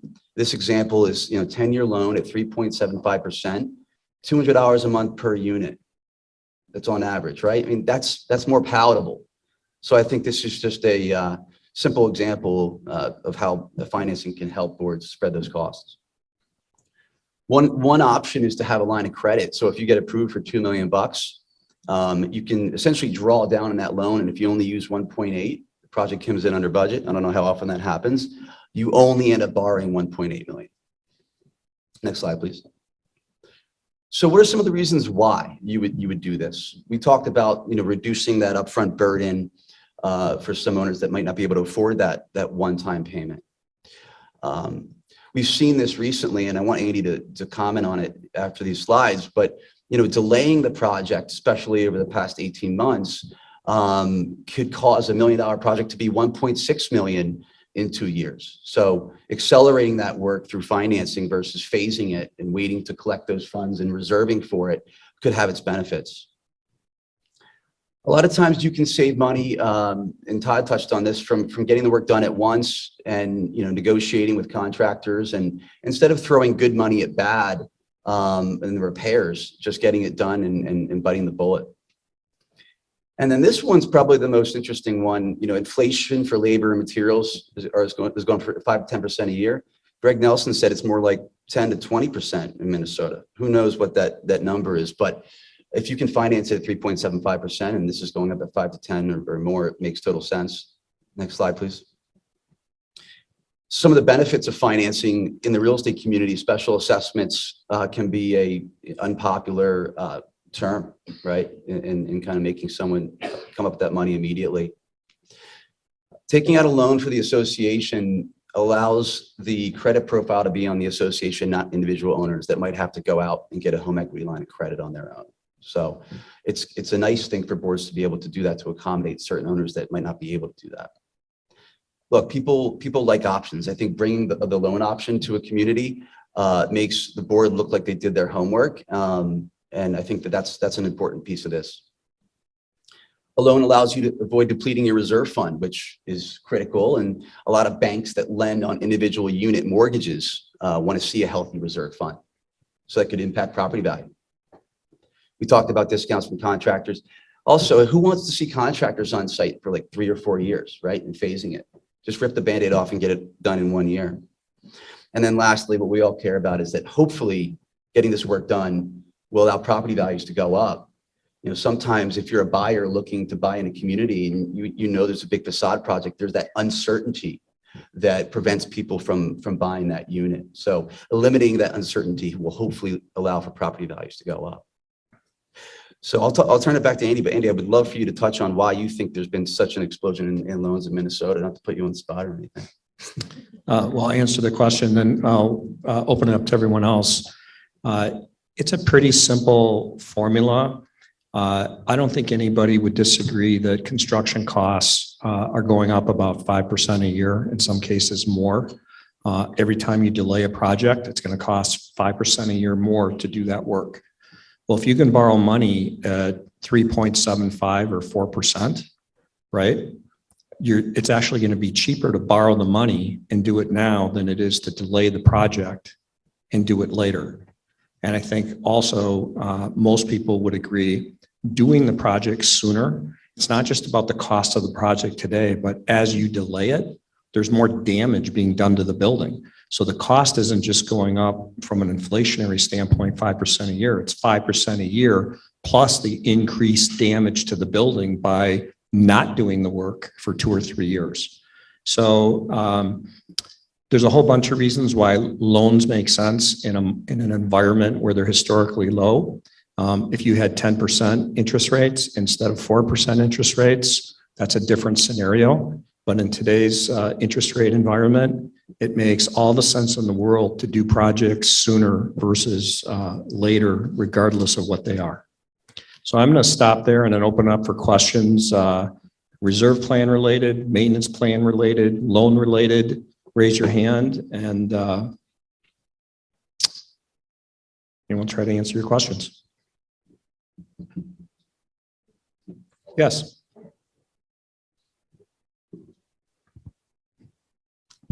Is it different for self-managed associations than it is for other larger associations? Different from what perspective? A loan perspective? Yeah, getting a loan. It's just more work because you don't have a professional doing it for you. So banks and financial institutions will do loans for self-managed associations, but it's much harder when you don't have a professional, whether it's a property management company or in our case, a Drew Ahrensdorf or some other person who's driving that process for you. But there's no reason why a self-managed association cannot obtain a loan.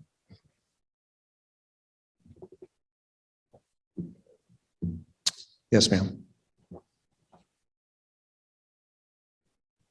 There's a microphone coming your way. I'm trying to get my head around how a person can do a meaningful comparison of the valuation of a property between one building and another, given this opportunity to defer or to borrow the money in a loan, as opposed to putting it in the reserve study, as opposed to having the city help. I know that some large buildings have used loans that the city has been involved in recently that have resulted in assessments through the taxes. What do you recommend for a realtor who's trying to counsel their client as to comparing apples and apples between two very different building financing schemes? What's the best way to do that? Are you talking about an individual homeowner who's looking at different condominium units? I'm thinking if someone comes to the realtor and says, I want to buy a condo, I need a good value.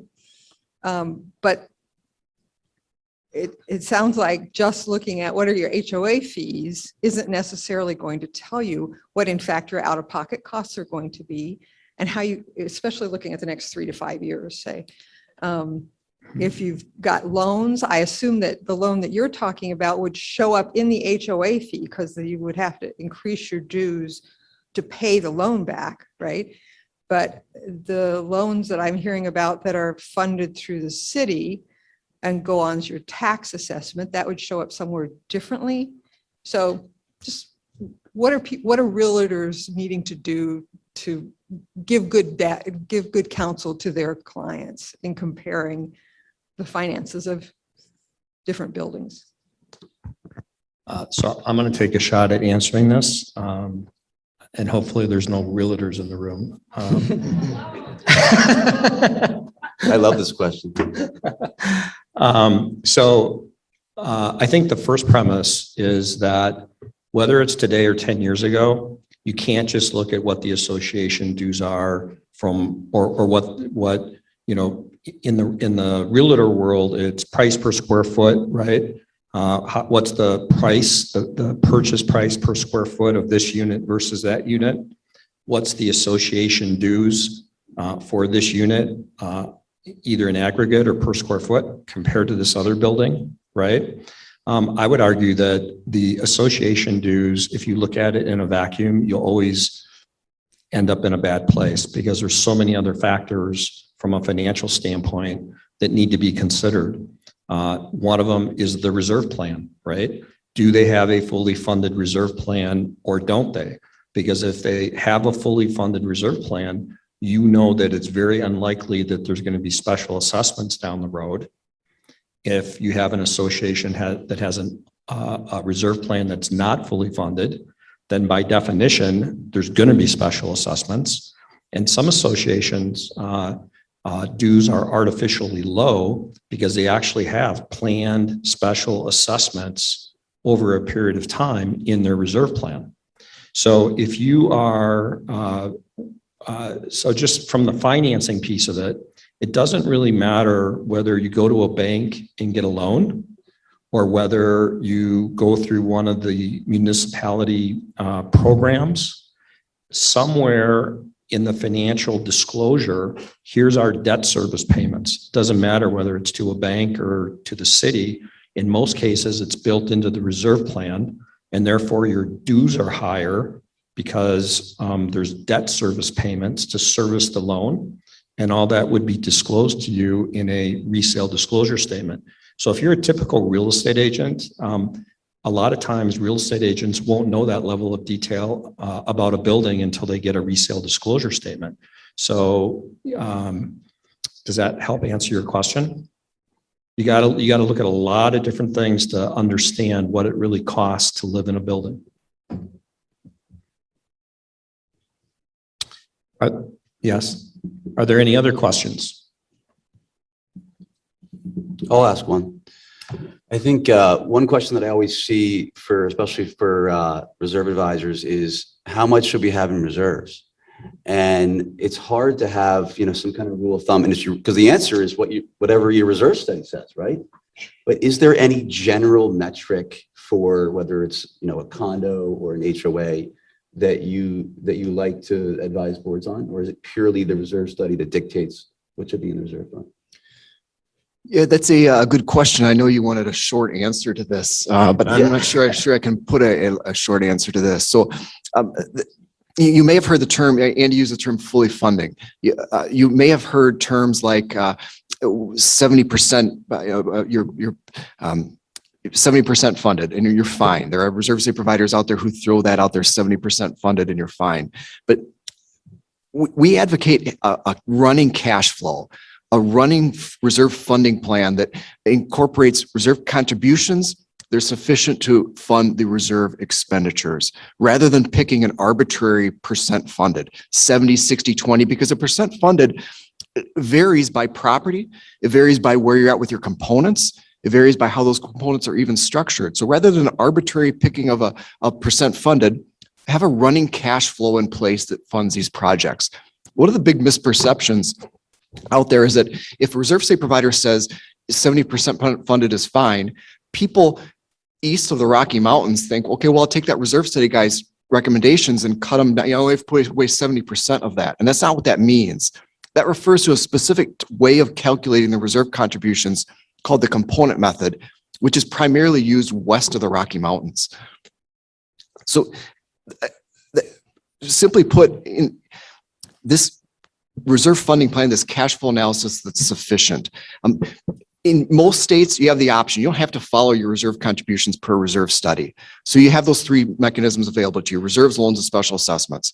And in most states, you can choose. We just don't want to raise our fees to what that reserve study guy said. So we're not going to put away as much. And we can do that legally in our state. We're going to rely on loans or special assessments for the rest. So I apologize for that long answer, but if I could have one more, I'm sorry, Andy, go ahead. I just want to clarify one thing. I have no idea what 70% of the cash balance, but generally speaking, in this market, we do a cash flow projection over 30 years, right? We list all the expenditures, we list the reserve contributions, and we're building up a reserve plan over time to do big capital expenditures. And at some points in the reserve plan, you might have $1 million in your reserve plan because you're planning for a big capital expenditure that's out 3 or 4 years, right? And then after you make that big expenditure, your reserve cash balance is going to go way down and you're going to build it up again. And what I think Drew's question was, and if I'm wrong, like, is there some minimum balance in your reserve plan over time that you never want to go below? Because at times there's something's going to come up that's unplanned, not in the reserve plan. It might need to be pushed up sooner than later. Drew, am I like, so like if you look at over 30 years, is there some critical number that you never want to drop below? What's the methodology for that? Like minimum cash balance you want to have at any given year? Yeah, first of all, so your structuring of capital planning is perfect. I'm glad you haven't heard that term percent funded. But there, as you remember the graph I showed, that blue bar that went up and down over time, that's your reserve balances. And I mentioned we build towards the low points in those cash flows. That's the minimum thresholds. So yes, in your low points in your reserve study, there are minimum thresholds. What's the lowest that reserve study provider thinks you can go in your low points? And that's a debatable topic. Reserve study providers will provide their opinion, but there isn't a magic formula out there to put the data into and it spits out this minimum threshold. It's simply based on that provider's experience. How low are they comfortable going in those low points? And part of it could be the board's strategy as well, right? Could be. I mean, you're going to work with the board and kind of say, we never want our reserve plan to dip below $250,000 or whatever the number is, right? Yeah. So you work with boards to try to determine, what is everybody comfortable with as a minimum cash balance in the reserve plan at any given time? Absolutely. But keep in mind, that's the minimum. An appropriate reserve balance is going to vary based on where you're at with your expenditures. The problem are associations who target that same balance each year, and that's not appropriate. Is it the year before your big expenditures or the year after? That plays a big impact in a sufficient reserve balance. So make sure when you're talking about a minimum, you're truly talking the low points in that cash flow. You just replaced your piping. You have this really low balance. How low can you go? Because that low balance doesn't apply to any other year. And one other quick note on loan payments. There's another use of loans to fund capital intensive projects in other parts of the country are way more advanced, way more popular here than here in Minnesota. I'm just starting to dive into that actually. 95% of my work is the city of Chicago. Just about every reserve study we do has a loan scenario in it.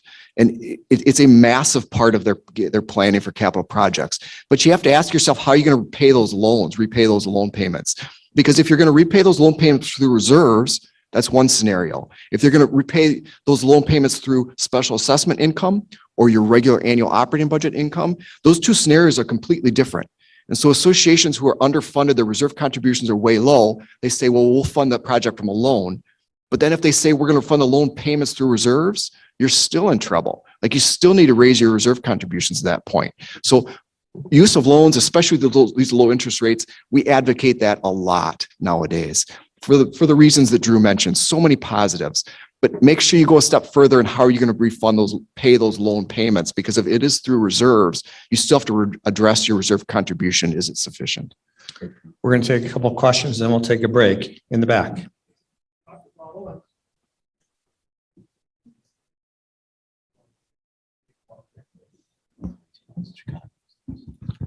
You talked about the collateral being the future cash flow. Say that you had a $4 million project, 3/4 of the people paid the money up front. So you needed $1 million, but $4 million you needed for the project. So you take out the loan. Once you start paying it back, does the association charge those owners for their share and then they pay the bank from the association, or does the bank bill those 1/4 of the owners on a regular basis? Your property management company would bill the owners as a line item, the ones that are participating in the loan, and there's one loan payment made to the bank on behalf of the association. There's not individual loans to each owner that the bank keeps track of.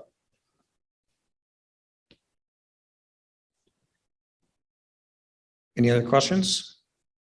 Dave? Quick question for Drew. Drew, if an association has an existing loan, how much more complex is it to look at another project and to possibly refinance the existing loan and obtain additional capital for an unexpected project? I wouldn't say it's more complex. I'd say your hands are tied a bit because no bank would take a second position. So you'd either have to go get more money from that particular bank or refinance it away through a second bank and potentially have a restrictive prepayment penalty, because there are prepayment penalties if you refinance the loan, none from internal funds. You know, I think we've done dozens of second and third loans for a lot of our clients. And, you know, making sure that you're keeping that bank honest and giving the best terms and conditions, because if they have a restrictive penalty, they can quote you whatever rate they want because they know you can't go anywhere. So I just want to make a comment about loans. We make it sound like it's super simple to get a loan. Associations still need to qualify. Okay, it isn't like automatic that, you know, a property management company can get a loan for a client. There are all sorts of variables in terms of valuation of units. If you have high accounts receivable, where there's a lot of unit owners that are delinquent in their dues, there's a whole bunch of things that will prohibit an association from getting a loan. So it's a good tool to use, but qualifying for a loan is another part of this that everyone needs to be aware of. It's not an automatic thing that a bank will just borrow in a condominium association $2 million. You got to qualify. I'll take one last question. Otherwise, yes, sir. Ken, one last question, and then we'll take a break. This is for Todd. I want to follow up on Andy's question about adequately funding reserves. Have you developed any algorithm over the years based on the building experience, based on your projected reserves, that puts in an algorithm anticipating surprises? Because we know no matter how well you plan something, you are going to have something come up that's not going to be anticipated, that will be expensive. Are you starting to build that type of inventory of information and being able to build an algorithm that would put that additional money in the reserve? Yes, certainly unanticipated expenditures. Code changes play a big impact on this. Most reserve study expenditures are replacement in like kind. So oftentimes you can't replace in like kind. There's code changes that increase that cost. There are times where we build in a contingency for those unanticipated expenditures, but we're constantly molding our recommendations. If costs are going up for a product, a component, we're constantly increasing that cost. We do not have an algorithm like that. We're just simply constantly molding our recommendations to improve their accuracy and sometimes building in those contingencies for more complex properties. Thanks, everyone. Thanks to the panel. We're going to take a 10-minute break and then move into the third panel of the morning. Thank you. Yeah, Tanner said you're a sharp guy. So like, yeah. I finance so many projects. Oh, I know. I know. It's Curt from Encompass. Yeah. Good morning. So I'm not in New York, but I cover from Boston, South Carolina, and then Minnesota. And then I have a partner that does Florida and Chicago and Kansas City. And then we have a lady in LA that does, there's no loans. It's so weird. They just take us back. They're more responsible. Hello, hi. Oh my God. Have I met you before? I don't think so. And Mike is but your uncle? You are very kind to my cousin. Your cousin, probably one of the biggest bankers. Good to meet you. Hey, Paul. It's great to meet you. Oh my gosh. I didn't know, where are you on site now? I'm on site. Where? I'm at the Yeah. As of Monday, I moved to 1200 on the Okay. Cool. Maybe we could work together. I would love it. Yeah, I do have. I've got a board president here from Cloud9, and it's very interesting. Yes, sir. Thank you. Okay, thanks. Awesome. You can certainly recommend, we got a good one to recommend for you. Yeah. I hope you're doing well.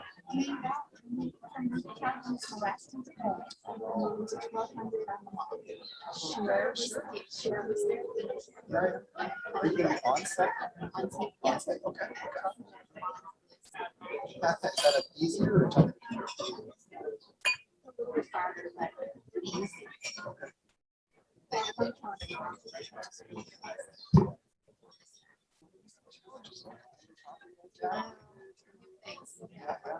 Jack did really well.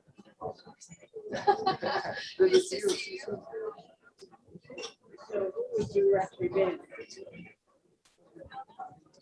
Maybe it's the first service.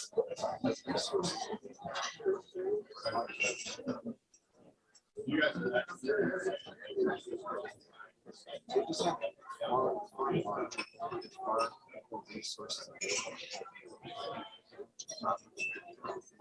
You're not talking about FirstService. They already turned me down. They did. You used to be small. Yes. We're 40 unit, 5 plus unit. And she told me they don't handle so many small communities in their portfolio. And then I was like, oh,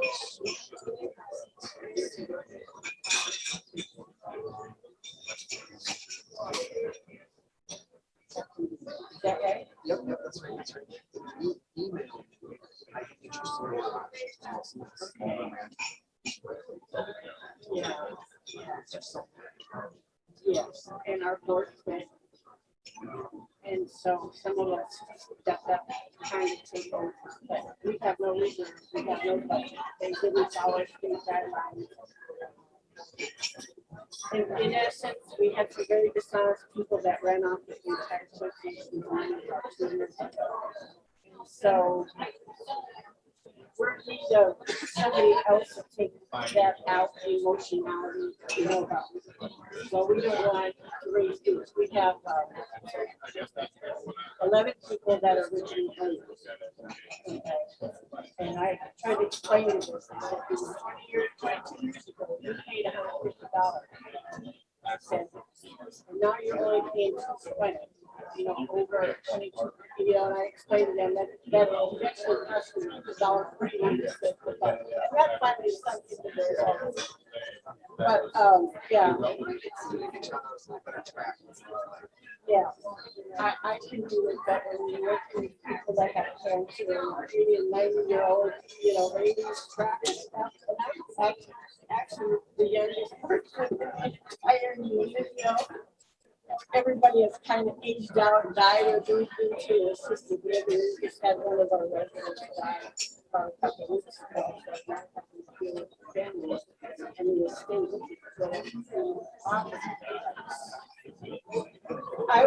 This is the interesting education for me about all this stuff. And things being done, but you know, when we were talking, I never thought about assessments, half and half, you know, owner assess, you know, associate. But I never thought about a loan. So that was That's a good one. Yes. I never ever thought about a loan. Maybe the solution to all. Yes, right. But I think we need a management company more than. That's a good start. Just email me. Okay, great. Thank you.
Okay, we're going to get going with our third panel. If Sean, Jeff, and Eric can come on up, and everybody grab your coffee and take a seat.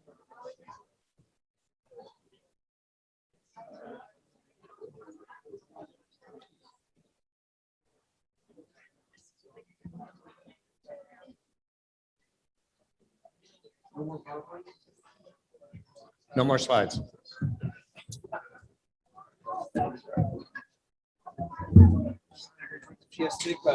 Like it? It's good.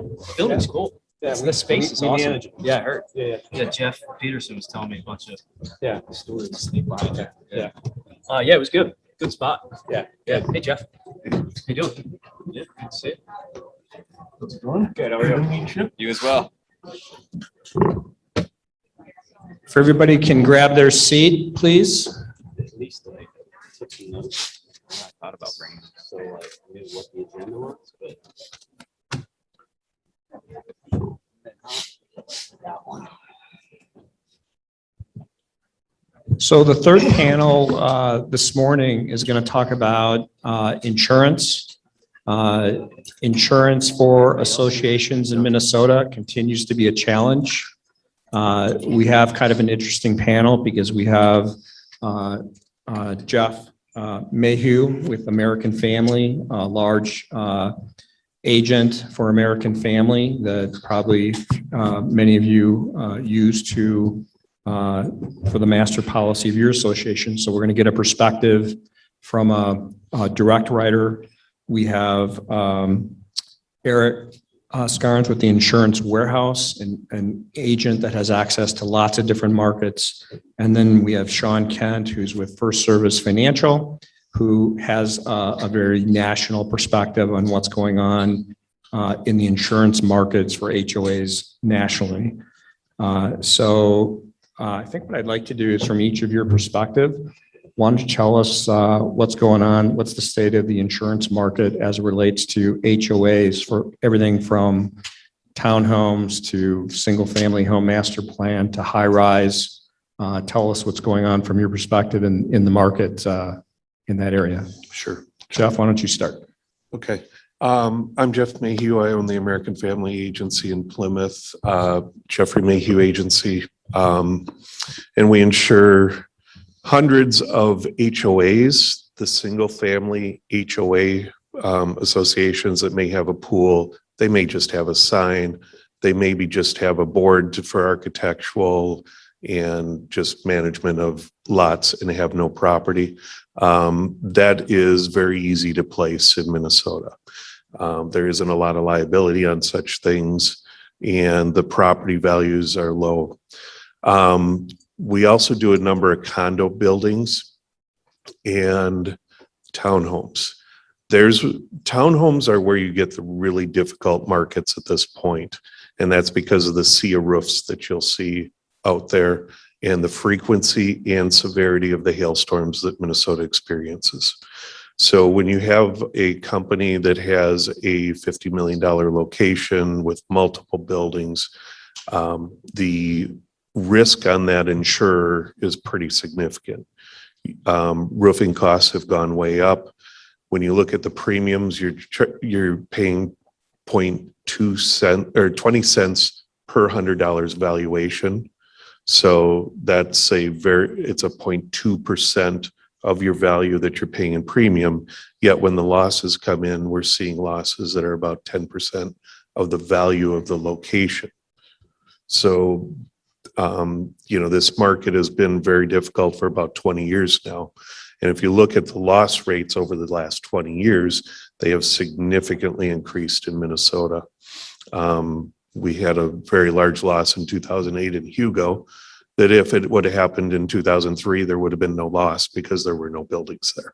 So as we sprawl, we tend to get more storms also, which leads to higher frequency. And again, the severity is pretty severe. Looking at a $50 million location and you may say, well, 5% wind and hail deductible, what are you covering? Well, as I mentioned, a lot of losses are in that 10% area of the building value. So a $5 million expected loss on a large hailstorm in a building like that, or a large location like that. And we have a $2.5 million deductible for the association. So, and again, the premium on that's probably $100,000 a year. So again, you look at 2.5 million, 100,000 a year, 25 years just to break even on the premium without expenses, marketing, all the other costs that insurance companies have to manage year after year after year. When it comes to the condos, those have been much better because we don't have as much roof exposure there. A lot of them will have flat roof, not vinyl siding, which is a driver of costs. And so that market, you'll have more players in that market that are willing to write business and be in that 10 to 20 cent rate and provide coverage with more reasonable deductibles on the wind and hail. So I'm going to just kind of ask questions as we go here and try to keep it moving. So in the American family world, we know that losses have gone up for all carriers, but how is American Family adjusting to the increased number of losses? Is it strictly by increasing deductibles, more exclusions, or are you actually, is your underwriting actually changing where American Family is changing what types of buildings they insure? Do you see that happening in your industry, in your company? So the target has been more towards the condo buildings and less towards the roofs. They put in a temporary halt on additional associations, but American Family had so much market share 4 years ago and storms kept coming. And then that 2013 storm, the night out storm, was huge. And we started moving towards wind and hail deductibles about that time. The 2017 storm in Blaine was huge, the size of the hail. There's one neighborhood up there that I just love, and it had brick siding and everything. Well, it turns out that the windows broke. Instead of replacing siding, we had to replace the windows, but that meant masonry work to get the window out and replace it. So the costs on that ended up being much more significant than one would contemplate, just because of the size of the hail. So we've moved towards 2% deductible initially. We're at 5% deductible right now, and we limit the number of buildings right now. We will be expanding the number of buildings available to write through using reinsurance and different pricing, and also potentially in the really large locations that might have 30, 40 buildings, looking at a 10% deductible on something like that. And Eric can probably talk to the rest of the market, but the market is really tight the larger the buildings go. When you're in that under 10 buildings or less, the market's much less difficult. Thank you. Eric, why don't you just share us with your thoughts? Yeah, I guess as Jeff said, Minnesota hasn't been a profitable state for any insurance companies, from American Family to all the ones that we work with. Hail has increased loss ratios for all companies across the board. Fortunately for you guys, the condo high-rise side is less affected by it. As Jeff mentioned, the townhome side, the vinyl side and the asphalt shingles have been kind of the target of where we're seeing more premium increases, deductible changes, exclusions, but we are starting to see some of that trickle over into the high-rise side. Our carriers, thankfully they're able to separate a lot of that. So you'll have carriers that are specific to the condo high-rise side. There are carriers that are coming into Minnesota that are new that I think will be helpful to add some more additional options for us. I think the biggest change that we're seeing from all carriers is exclusions or per unit water damage deductibles. We've seen that, from other states as well. And so we kind of knew it was coming, but for associations that have had frequency or severity issues when it comes to water damage, we're starting to see a per unit water damage deductible. And I think that's probably the biggest change that we're seeing on the condo high-rise side right now. And we're going to talk a little bit about that. That's a very hot topic in buildings, not just high-rise, but mid-rise, three-story buildings as well. I want to save that conversation for a little bit later in the topic. Sean, what do you see happening nationally? Yeah, morning, everybody. Sean Kent, responsible for the insurance division here at FirstService, of which we have about 40 licensed insurance professionals that are responsible for handling insurance. Alicia Smith runs our Minnesota market. She's back there. Many of you probably know Alicia, but yeah, so I think you're probably getting a sense for the tone here that it has been very challenging. I've been in the business for 18 years, and it's been easily the most challenging that I've seen it, and people that have been in the business much longer than me can attest to the same. It's really, really hard, what we call a hard market. So I think at Q1, the increases across property rate increases across the US increased 15%, which is significant. And that's not just for habitational or residential or condo co-op HOA. That's just property rates in general. And I think what we're seeing in what we call the habitational business is much more significant. Unfortunately, for all the reasons that both Jeff and Eric pointed to, the condo HOA business performs much worse historically than other property types. So we are seeing larger increases. Now, the good news is, I think we're starting to see some improvement. So we're going back to 2017, every quarter we saw property rate increases. We actually saw, a kind of a slight reduction over the last 2 quarters. So I think that's good news. While it still remains very challenging, especially on the property and then the liability market with umbrella specifically, we feel like there's a little bit of a shift for maybe some improvement. Now, that being said, Minnesota is probably the most challenging market that FirstService is in from just an insurance standpoint in terms of the number of carriers that are interested in writing in this state. The underwriters that have just really tight restrictions around their underwriting parameters. So while, a couple of years ago, we might have 4 different insurance carriers that are interested in quoting on your condo or HOA. We might only have 1 or 2. So it's become much more challenging in that respect, just to garner interest within the state of Minnesota.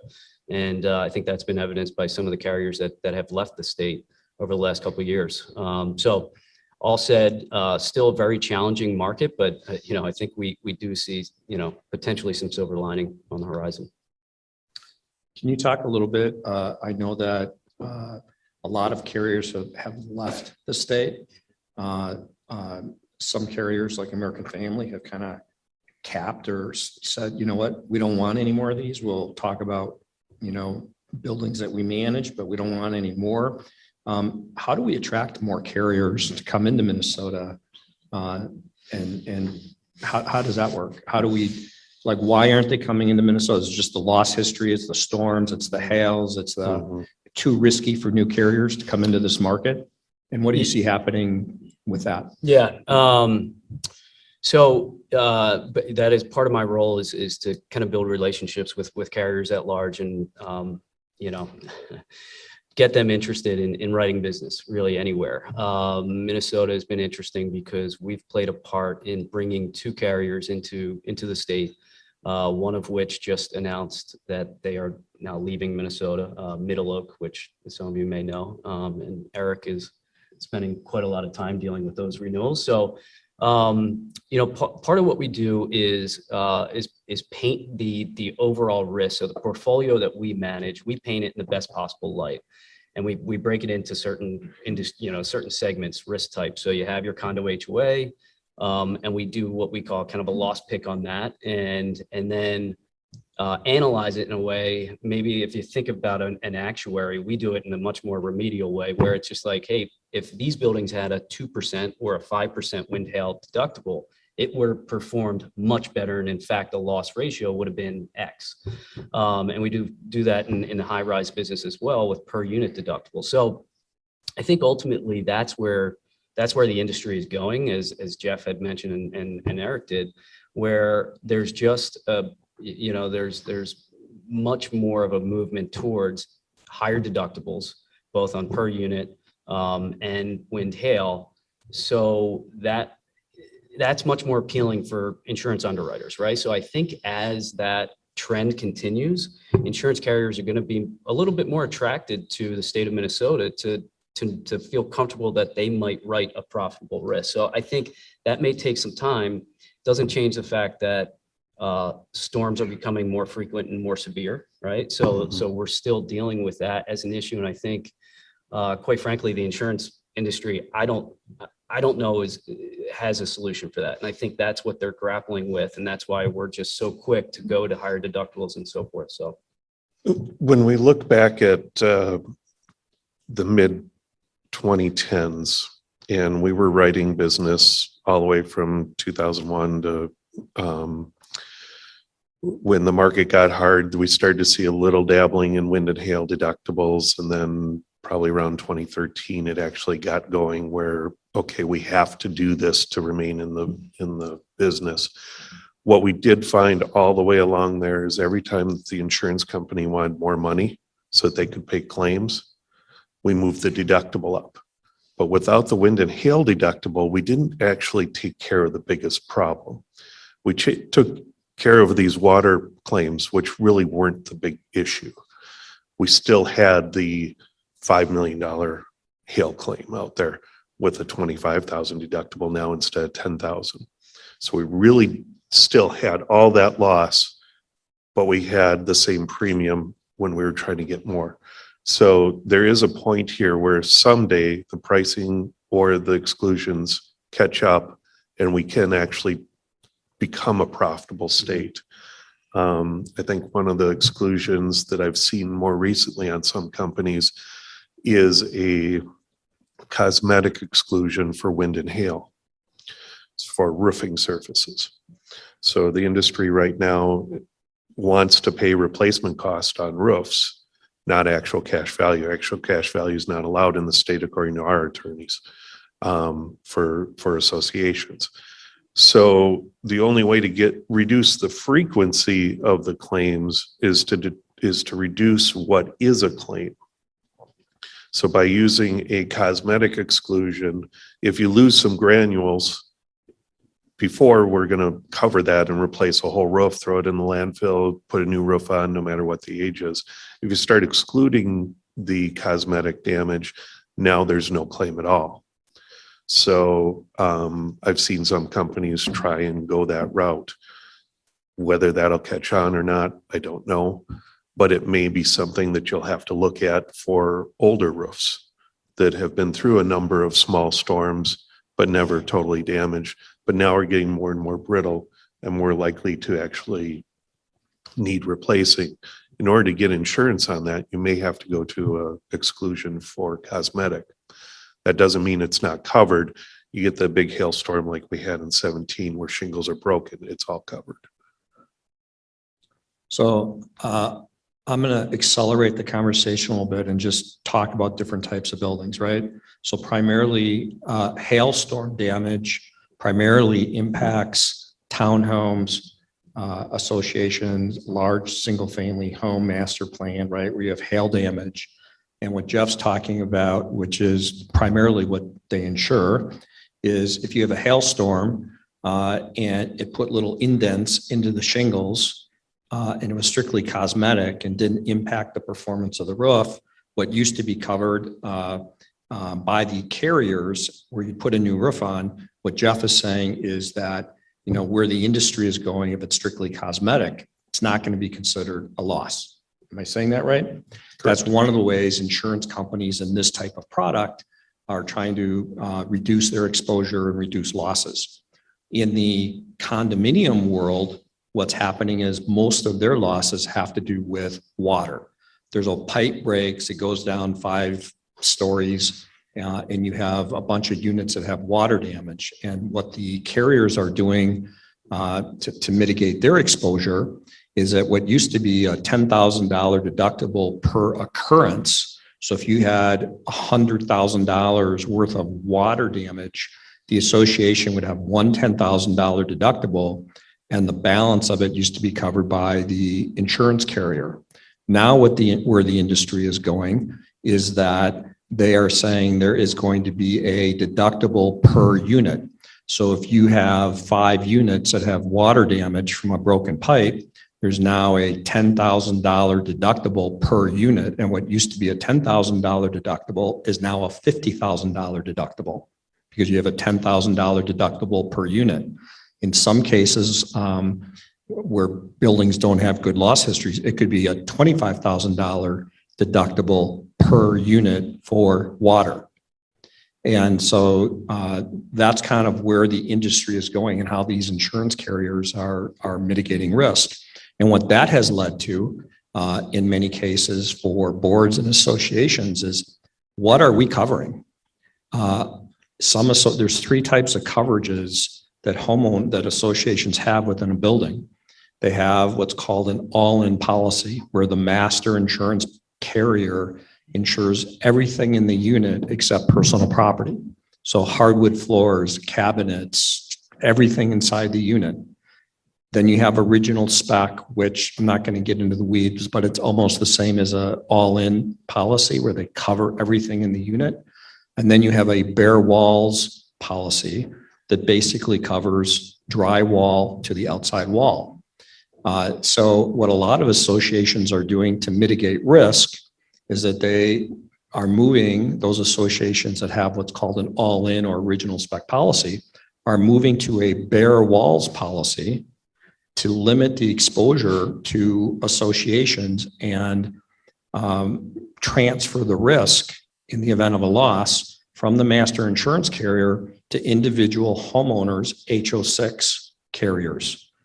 And in long term, it's much more cost effective to have 100 HO6 carriers insure the betterments and improvements within the unit than to have one insurance company insure all of the betterments and improvements within all of the units at a building. And you can imagine if you have a 100-unit association and you had a water leak and it affected 5 units on an all-in policy, whether, and you had a $25,000 deductible per unit, you could have a 6-figure deductible that a condominium association has to deal with, and nobody budgets for that, right? Nobody budgets 6 figures in their operating budget to deal with water losses. And so can you talk a little bit about that on what you see happening? I mean, do you agree with, can you just talk a little bit about that part of the equation? You want to? Yeah. Yeah, I mean, I think as we discussed prior, what insurance companies are trying to do is figure out a way to charge more money and pay out less claims. And we've seen the trend move to bare walls because you're no longer paying for the flooring, the cabinets, the countertops, et cetera. So as we go through the process, a lot of boards are trying to figure out how to minimize their insurance expense. It's one of your largest line items these days. And a lot of suggestions have been made to switch from an all-in to a bare walls policy. It significantly reduces the exposure to the master policy, as well as reduces the pricing. And as you had mentioned, the HO6 policy is always able to step in. So it's not that things are no longer going to be covered. It's just on the individual unit owner's HO6 policy, which helps keep claims off the master policy, which in turn helps keep rates lower. Yeah. But I think, I just want to say one thing, the risk isn't just about premium, right? The goal of the master policy is to reduce premiums by transferring risk. The bigger risk to the associations is the deductible in the event of a loss, right? I mean, that's one of the main benefits of going to a bare walls policy, is that when you have a $25,000 per unit deductible on a master policy, on an all-in policy, that's a huge financial exposure to the association. So, yes, it will reduce premium. It will help the insurance company be profitable because you're transferring risk to the HO6. but you're also minimizing, it's a strategy to minimize financial risk to the condominium, to the association. Yeah. Correct? Yeah. Go ahead, Jeff. Yeah, there's a balance there from American Family standpoint. We can do either. If we see a history of water claims and they currently have a per unit, we'll stick with the per unit deductible. We'll usually give an option if it really is a clean loss history and they want to improve the coverage. But then it comes into how much does the board want to pay for coverage? And that's really the biggest issue we've run into too, because while American Family would have a 5% wind hail deductible on the townhomes again, you could buy a policy to cover for that 5% also. So that basically American Family is now spreading the risk, the association too, instead of assessing everybody for a certain amount, they would have an additional policy that would cover that base deductible. Now, I'm not a fan of that because in the end, your homeowners are already buying that coverage. So why spend the money there? When you're dealing with the high rise, again, it's a balancing act of, do you want to assess 5 homeowners, 25,000, and what does that do versus the availability of just having a single 25,000 or 10,000 water deductible per occurrence? So again, that's a board level decision if the coverage is available. If you have a loss history, it just may not be there. Yeah, and I think I love this conversation because as board members, it's one of the bigger business decisions that you have to make because it really impacts the residents potentially, right? So, you know, I'll focus on per unit water deductibles, and you can equate this to larger percentage wind hail as well. But for the Twin Cities in particular, the insurance carriers were a little bit slower to adopt per unit water deductibles here. And I think generally speaking, that's because the buildings performed a little bit better. They're tougher, right? Than say, you know, you have freezing weather in North Carolina in a high rise that's really made of stick frame. You're going to have some significant water freezing and pipes breaking and some significant damage. Here, we didn't see that as much, but you know, we still have a lot of water claims, right? So when the per unit water deductible started here,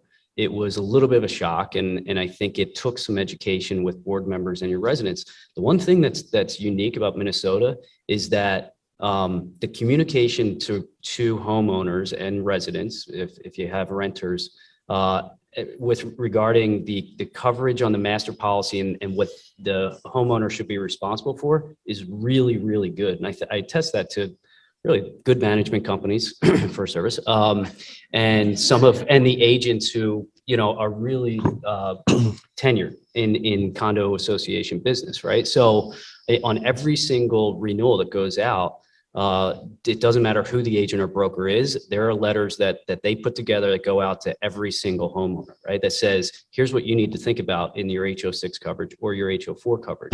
That's huge, right? So I always say to board members when they say, well, what do you recommend a per occurrence or per unit? It depends on your risk appetite, right? So do you feel strongly that your homeowners have the appropriate coverage? And how have you assessed deductibles in the past? Has that gone well when you put the onus of the master deductible onto a unit owner if they are responsible for a water damage claim? So I think those are the questions that you have to ask. But ultimately, you know, in the long term, it keeps the claims off of your record, kind of as Jeff was saying. So it's a good risk management technique to implement if all things make sense and we can communicate well and educate your homeowners as to what they need. So I'm going to make a statement here, and then we can open it up a little bit. So I'm giving you my opinion and based on my experience, and that is that in many instances we have one carrier that will quote on an account, right? For various reasons. We have a limited number of insurance carriers that are in this market. It's important that we help them be successful because they're leaving the market. They're significantly increasing prices. And one of the strategies is that, you know, on these increased deductibles on a bare walls policy, we try to do a very good job of educating homeowners on what type of insurance they need, right? I don't know whether you need $400 of property coverage or $200, depends on what kind of finishes you have. So we don't give that advice, but we go out of our way on these renewals, especially as coverage changes, to inform our clients that we're moving from a all-in to a bare walls. Here's what it means for you. And even when we don't do that, as the deductibles per unit change, it's important that homeowners know that they need what's called loss assessment coverage on their policy. Sometimes, depending on the personal insurance carriers, it's built into the body of the policy. And other times you have to buy an endorsement to get that coverage. So even if you have an all-in policy and you have a $25,000 per unit deductible for water, it's super important that homeowners and associations know that they need loss assessment coverage for that $25,000 that could be assessed back to the unit in the event of a loss. So part of this is, we've talked about the markets, we've talked about strategy and risk for associations. A big part of insurance is communication with the people who live in your buildings and advising them on what type of insurance they need, because insurance is never a problem until there's a loss. And then when there's a loss and a homeowner doesn't have the right kind of coverage, it's a problem. So do you guys have anything else you want to add, or should we open it up for questions? Is there anything else you guys want to talk about? I think just drilling home the point of the HO6 policy is becoming, it's always been important, but it's becoming more and more important as deductibles become larger. They're going from 10 to 25 to 50,000, or they're per unit. In your example, the $10,000 is now a $50,000 deductible. And those are going back to people personally. If they don't have the right HO6 policy, it has to come out of their pocket. And we've started to see with some of these large deductibles, people are getting assessed $20,000, $30,000 and they don't have an HO6 policy. And we're starting to see foreclosures because of it. So an HO6 policy, $10, $12, $15 a month, and people are losing their homes or their units over it. And I think the education piece has to be improved from all angles. Like you said, the welcome letters go out, but making sure that all residents know, just because they're living in association, a lot of them see an insurance line item on the budget, they don't know that they need their own policy. And so pushing the HO6 education is extremely important, because obviously it makes life a lot easier down the road when someone can just turn in a claim and get $25,000 from their HO6 policy instead of having to come out of pocket for it. And so as we move to these larger deductibles, as we move to bare walls from all in, as we move to per unit deductibles, I think the HO6 education needs to be first and foremost in front of all boards, board members, and push down to the unit owners. And I just want to make a point that, while a building might only have one carrier that will quote a master insurance policy, there's 100 carriers in this market that can quote an HO6 policy.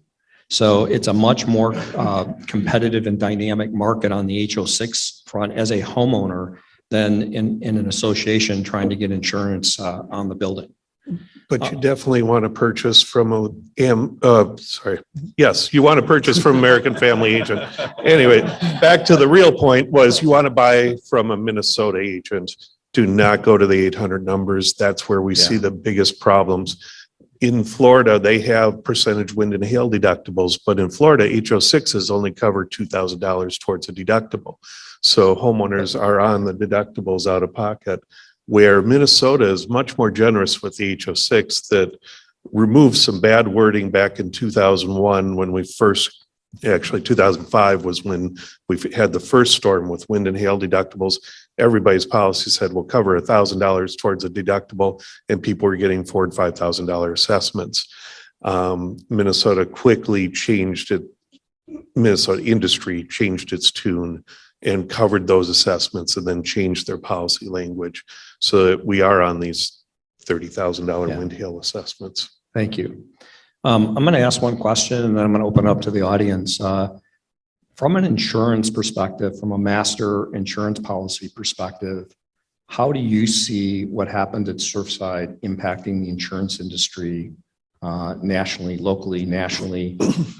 Has there been any discussion that you're aware of how that is going to impact coverage and rates and requirements I heard some discussion, insurance companies are going to require structural certifications, Can you just talk a little bit about how that incident in Miami is going to affect insurance markets, short-term and long-term? Yeah.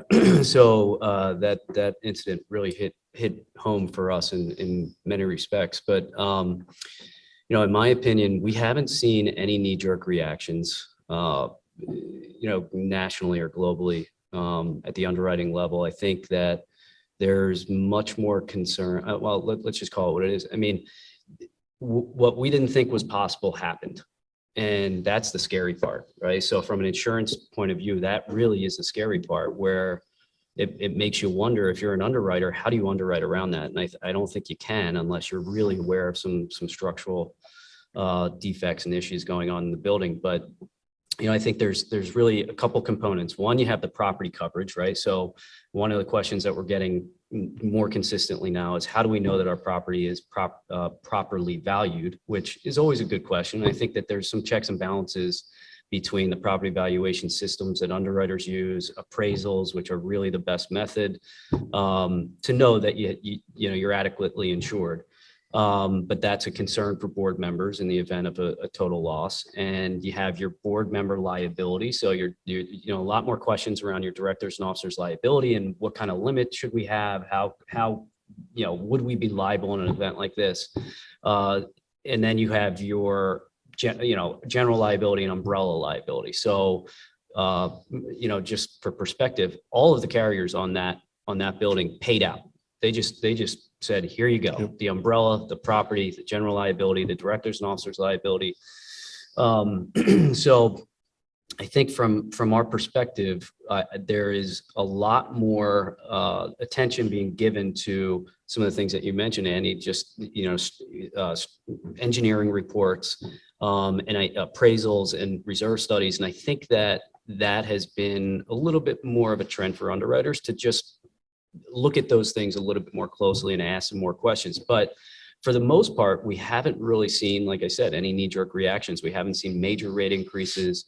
I think the market was already really difficult. So umbrella coverage, for example, maybe became a little bit more difficult to secure for a high rise. At least the limits that, we were used to seeing 100, 200 million limits. Now, we have boards that are being forced to decide between 25 million or 50 million because it's more affordable, and we just they don't have that capacity. So, yeah. And that was happening already a year ago, long before Surfside, but for a long time, there was a lot of money in that umbrella market where you could buy a $900, $5 million umbrella in Minnesota.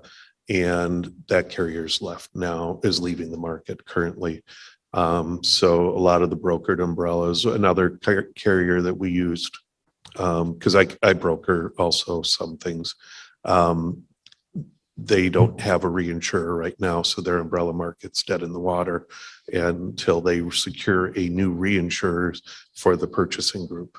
So as boards become more, right, Surfside raises a lot of questions. We're going to talk about legal and liability issues in the next panel, but boards are asking more questions, right? So they get a renewal quote, and we have building coverage for $60 million worth of building coverage, right? And replacement cost.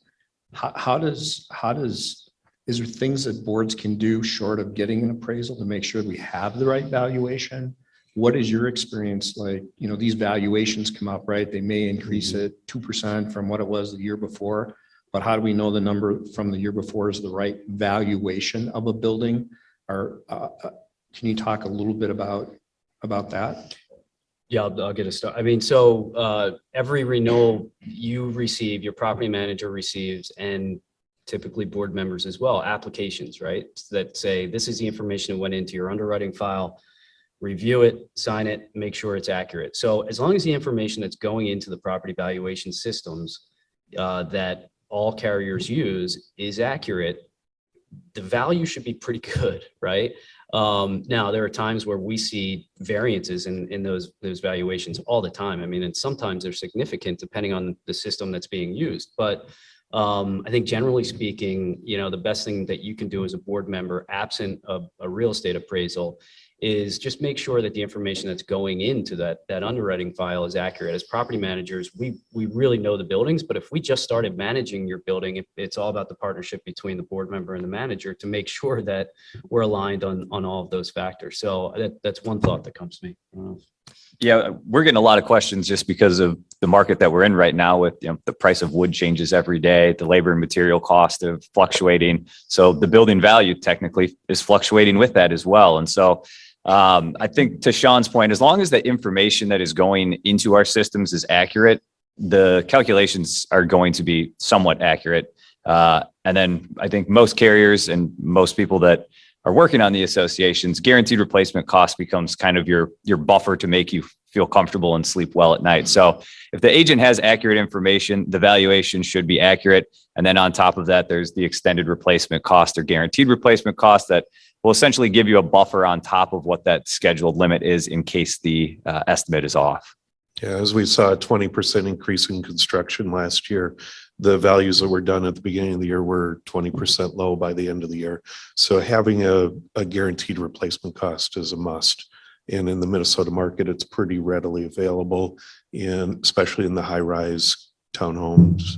I'm sorry, not as much in the townhomes, maybe on the independent side, but with your captive carriers, well, okay, let me limit it. American Family, State Farm have guaranteed replacement available and normally provided on their quotes.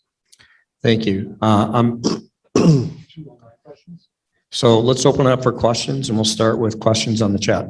The first one is there an advantage to purchasing HO6 from the same carrier that issues the association's master policy? Could be. Yeah, I mean, I think if there's a claim, there's, either if it's not the same carrier and the unit owner is responsible for that claim, or at least the master policy insurance carrier thinks that unit owner's insurance company is responsible for it, they're going to subrogate against that HO6 carrier. So I think anytime that you don't have two different carriers involved in one claim, there's an advantage there. Now that's kind of like it's a very nice to have. It's difficult for a unit owner, on an annual basis to follow and track what who the master carrier is on the master policy, and then change their coverage accordingly. So it's not something that we see all that often, but it's a nice to have. Commercial insurance is condo townhome is a commercial policy. So not all carriers have the HO6 available. American Family waives the deductible. It makes it easy when we have both, because if there is confusion at all on coverages, we can talk to both adjusters, and typically one adjuster just stands by the side and asks the other adjuster, what do you want? And I'll give another answer, and that is, if the carrier on the HO6 is competitive, it's always better to have the same carrier insuring both than not. I'll just leave it at that. And the second question online was, when everybody pays out policy limits, who provides defense cost for the Surfside Association? Can you repeat that?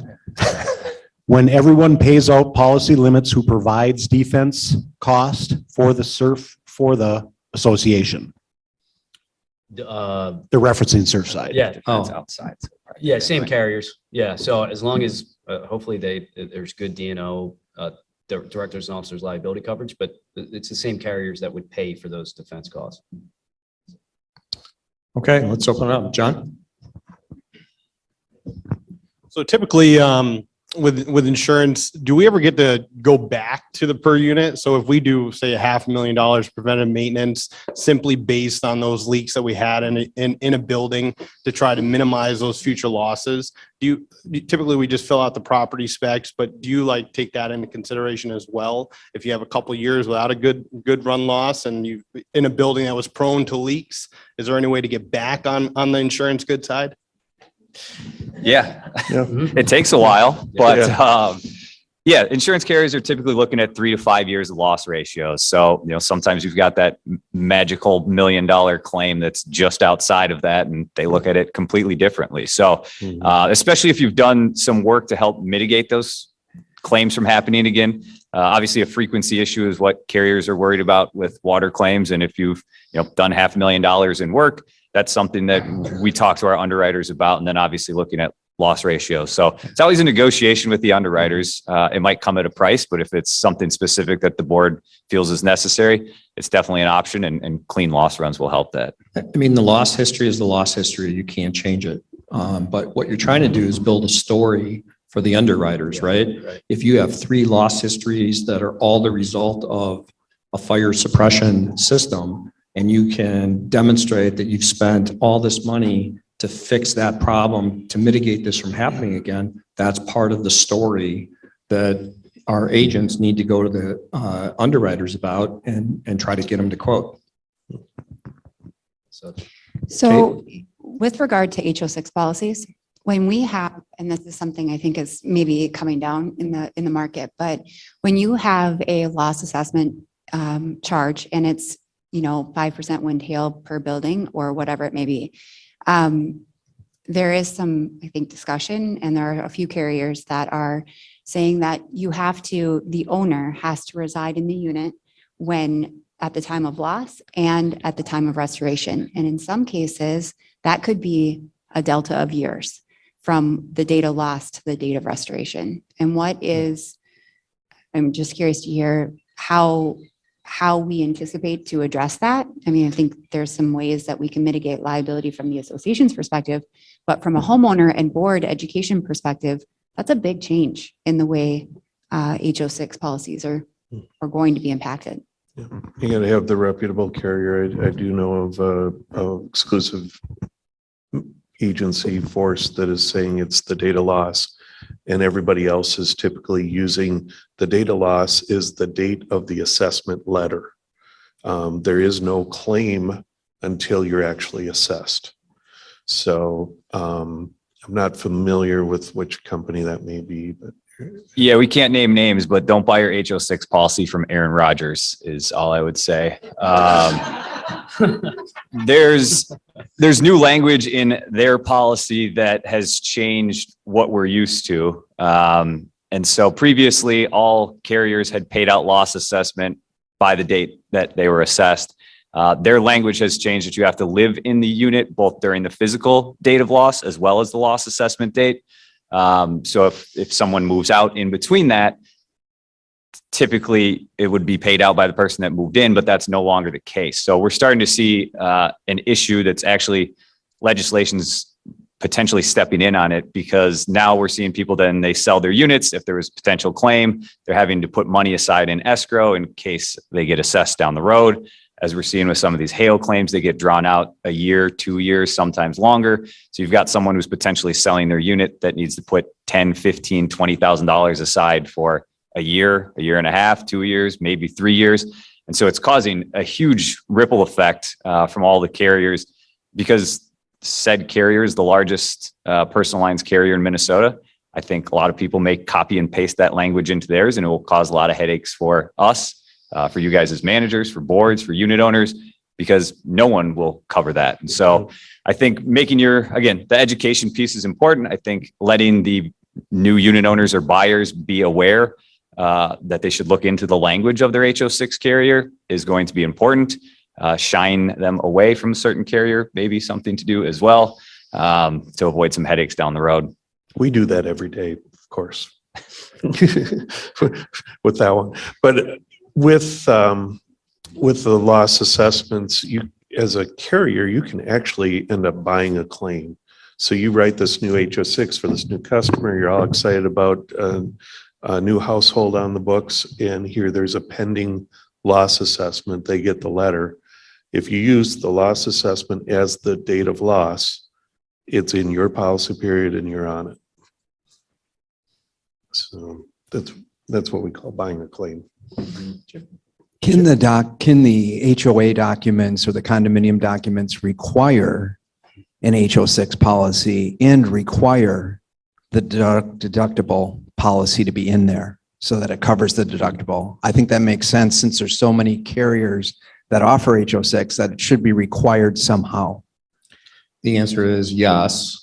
You can put whatever you want in the governing documents. some buildings that we manage require homeowners to carry an HO6 policy.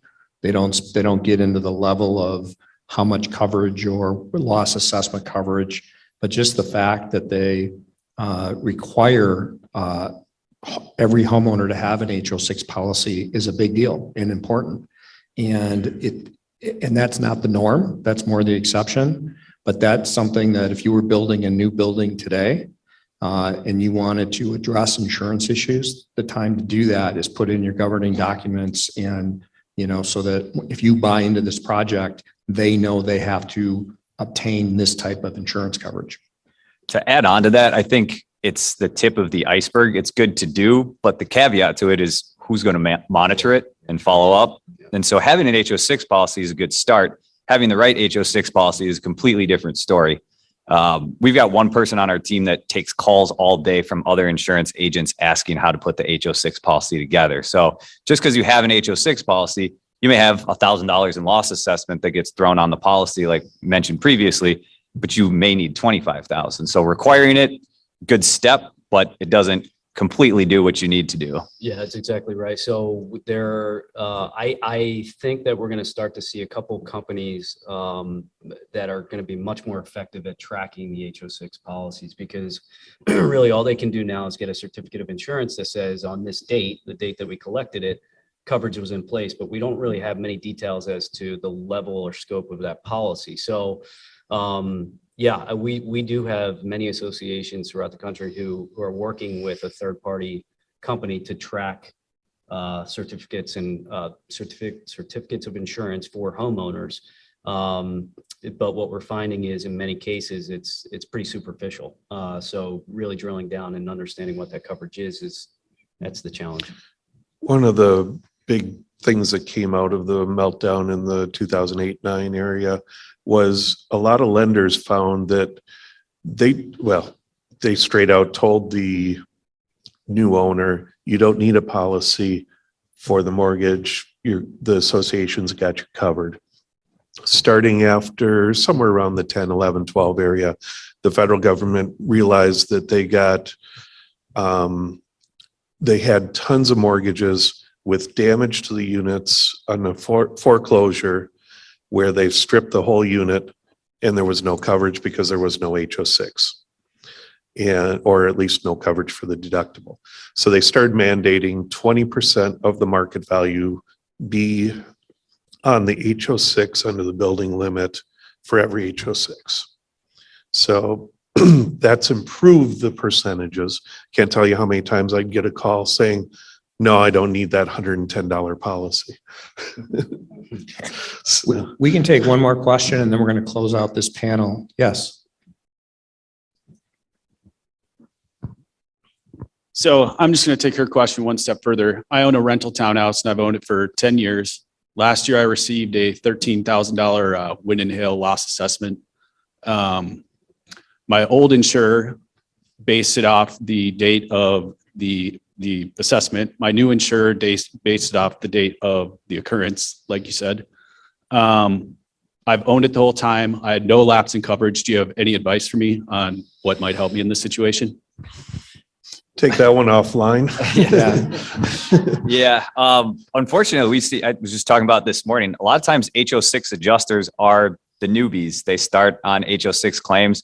And honestly, HO6 claims are more difficult than single family claims because you have the HOA and HO6 relationship to figure out. So I would push back on it. We fight with adjusters all the time that don't know how to do their jobs. Just because they got the fancy badge with the carrier's name on it doesn't mean they always know what they're talking about. But yeah, we could take that one offline and might be able to provide you a little more Might insight. have some more info for you on how that works.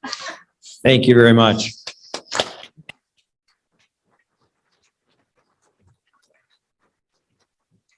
We're going to move into our last panel discussion of the day. Einer, Dave, and Brenda, if you could come on up.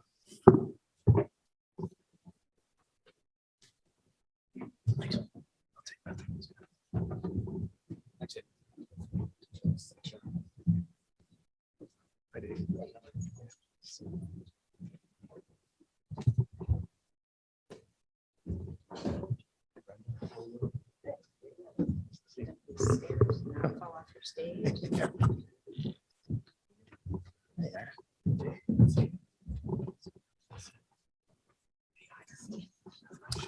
So the next panel discussion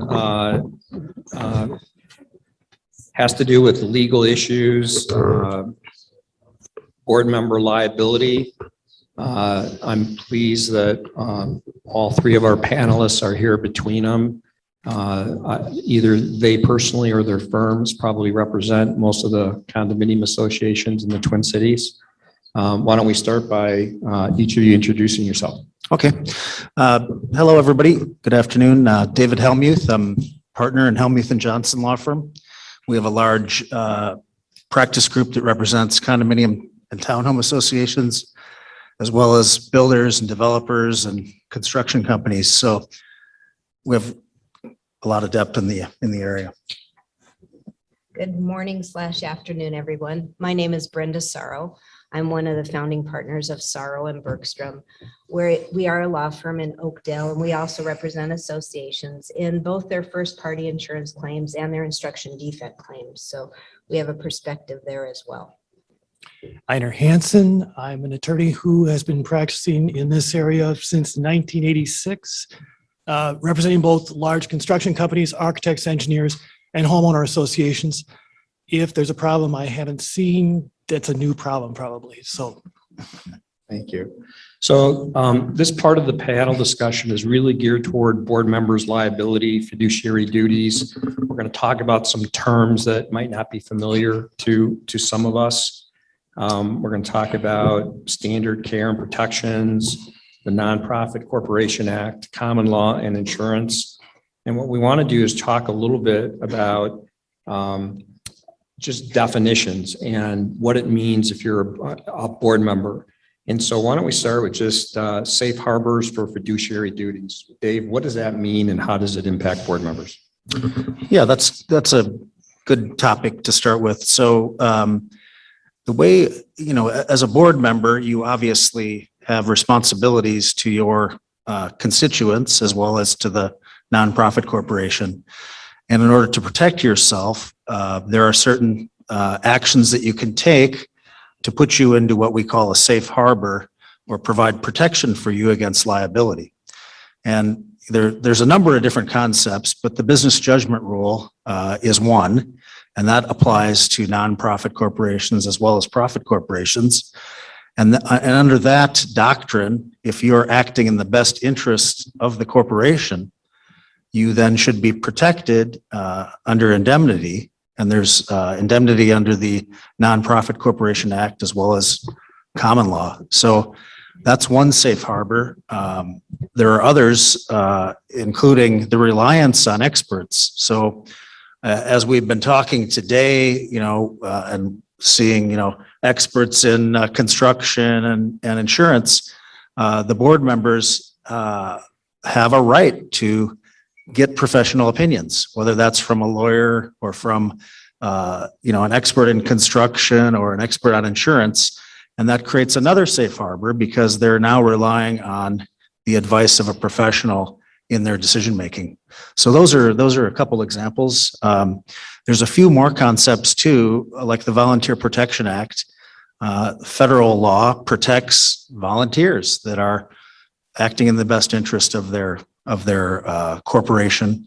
And you should know in Minnesota, all the community associations and homeowners associations and condo associations, whatever you might call them, or cooperatives, they're all nonprofit corporations. So that's a start to the topic. Thank you. And I'm going to just kind of interject in between some of these and talk about practical stuff. If you're a board member, property manager, if you're embarking on large capital projects, whether it's a facade project, a garage restoration project, a design project, one of the ways you protect yourself as a board member is to hire a professional architect, engineer, designer, whatever it is. And if you as a board are relying on a professional expert to make decisions, then you've reduced potential liability for board members. I think that's really critical. I mean, the board people that I deal with sometimes feel like they have to have all the answers. And the point is you don't, and you shouldn't.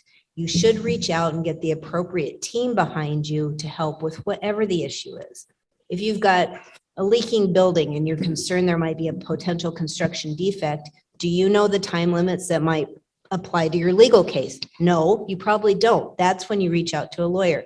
Do you know if the policies being presented to you has exclusions that might preclude coverage down the line if you have a storm claim or a fire loss? Probably not. You probably don't read insurance policies and exclusions every day.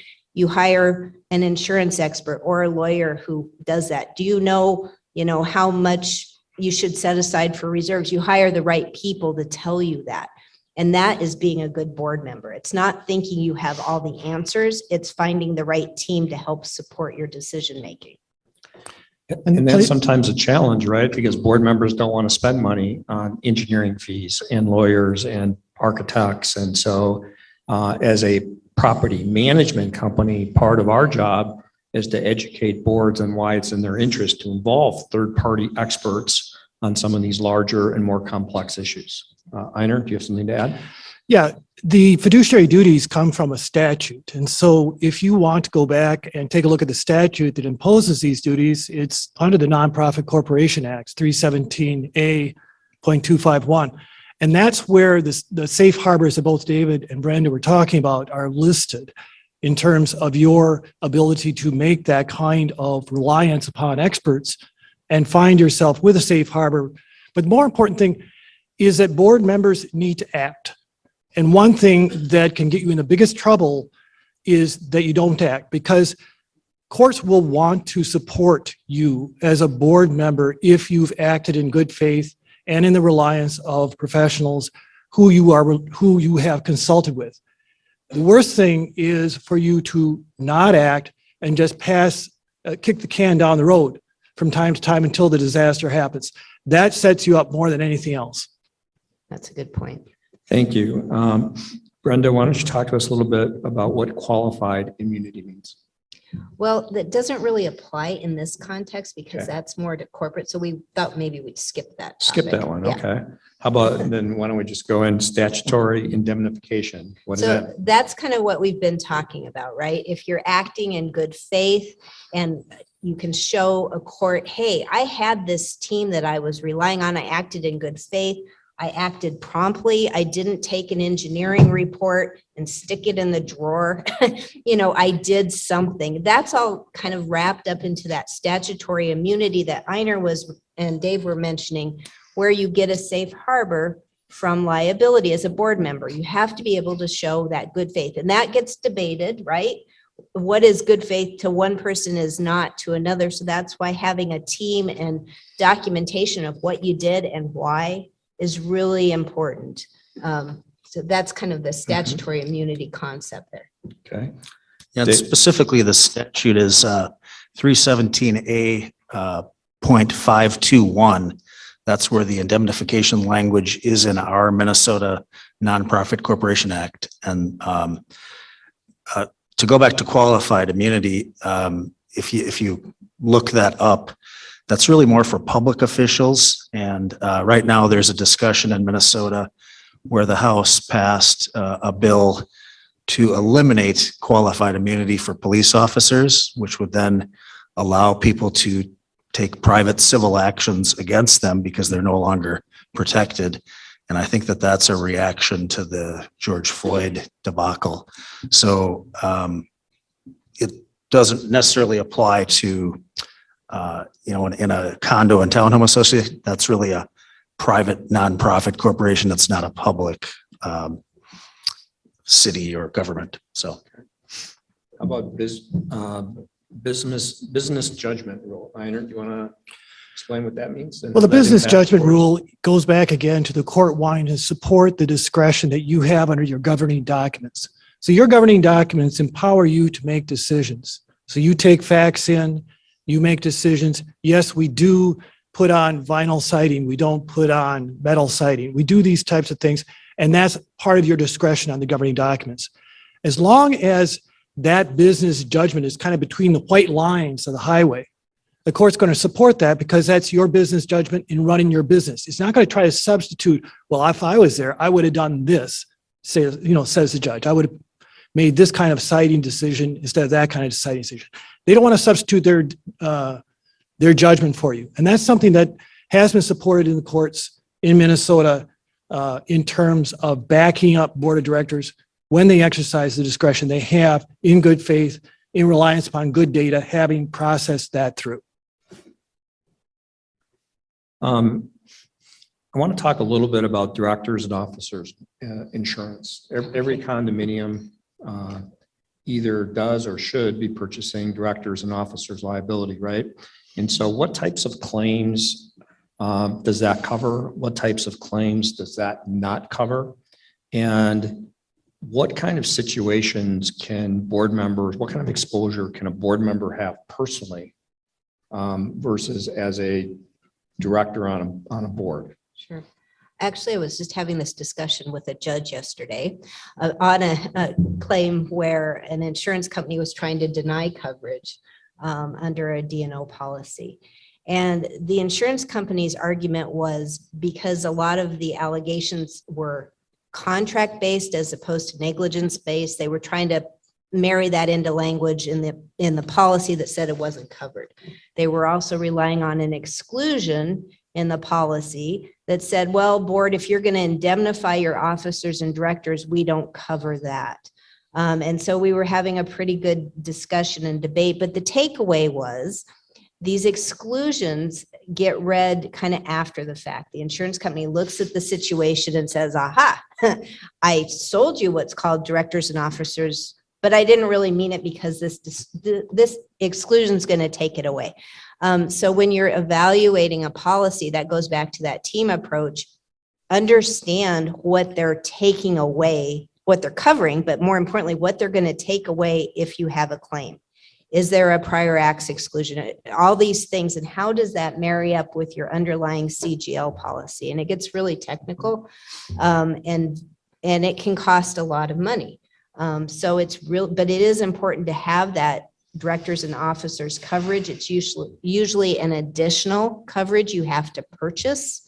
You pay an additional premium. That was one of my arguments yesterday is, hey, this association paid for this coverage. It's actually a 21% increase in their premium. You have to enforce it, Judge, but the insurance company was coming back and saying, yeah, but in this situation, we're going to take it away. And you know, that gets expensive and complicated for an association. So if at the front end, you do some work, and I know it costs a little money, but if you have good people to help you understand what it is you're purchasing and read the policy, not just the declarations page that says you have $1 million in coverage, you have to actually get the policy and read it and understand what's in there, not just the dollar amount. That doesn't tell you the full story. So I have a couple questions. So first of all, if you have D&O policy and are there situations where board members could be held personally liable if they have a directors and officers liability policy in place? And if so, can you give examples? Yeah, I would say it's possible. If the D&O, a classic claim that would be covered would be an embezzlement claim. Let's say that the treasurer of the association ran off with $100,000 and you had a D&O policy. The association would then tender a claim and the insurance company would pay the association the $100,000 back. And then there's also limits. So, you know, we've been talking about Surfside a little bit today. In the Surfside situation where the building collapsed in Florida, there are currently 38 lawsuits that are filed.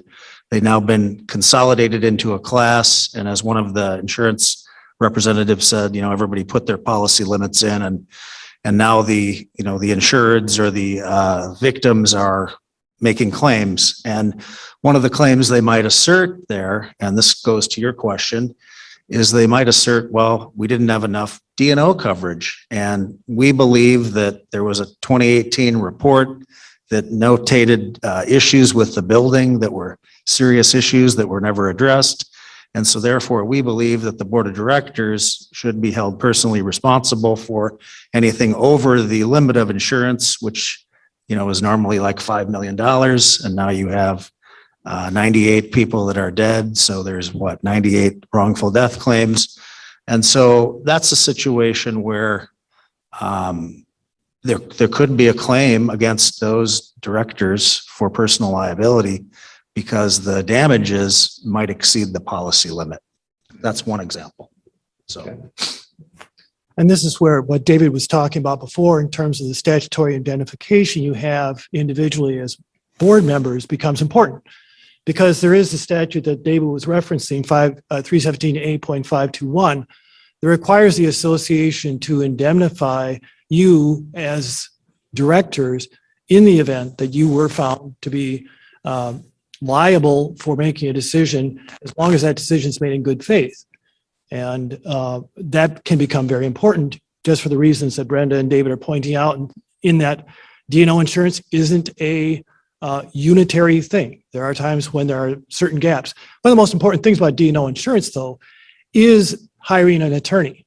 I mean, there's two promises an insurance policy gives you. One is they'll defend you by hiring an attorney, and they'll pay for the loss if you're found to be liable.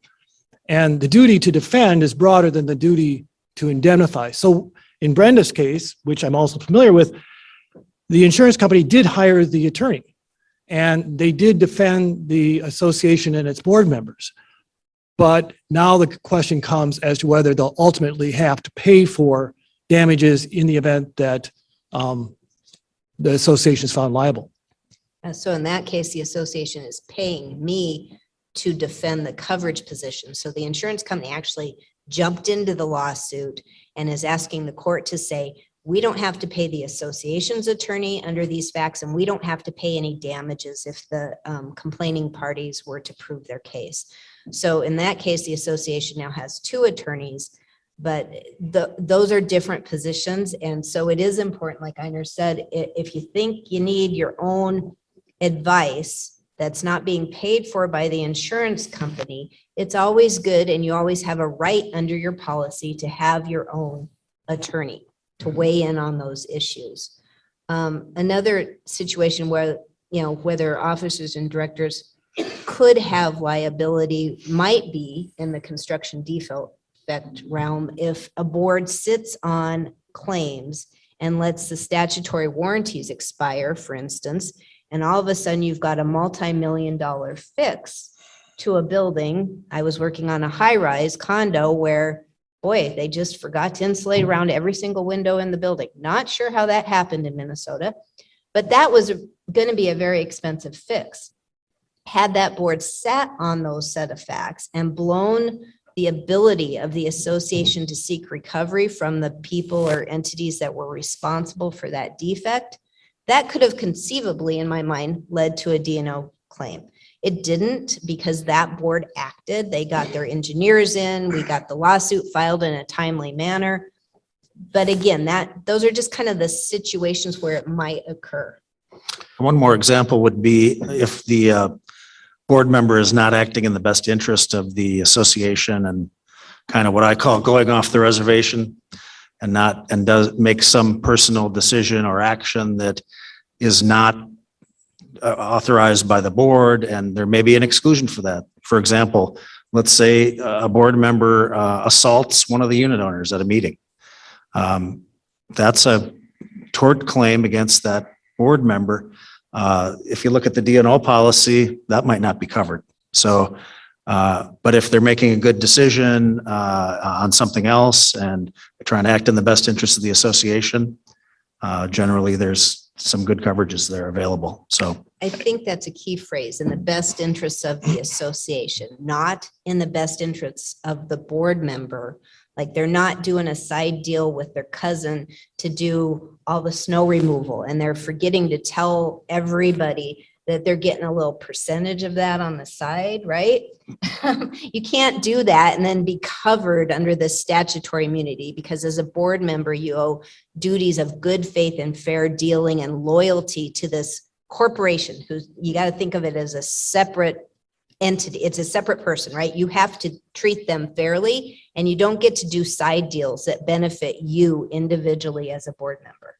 So this past week, as an example of that, I have an association where half of the lots are owned by a builder. Well, the builder wants everybody to pay in the build out for the rest of the sewage system for this association, but it's only going to benefit the lots that he owns. Now, that puts him in a very interesting situation because, as both David and Brandon were talking about, who is he doing this for? Is he doing this for himself, for his particular construction company and development company, or is he doing it for the benefit of the association? This becomes a very important question when it comes to those kind of ethical and fiduciary duty issues.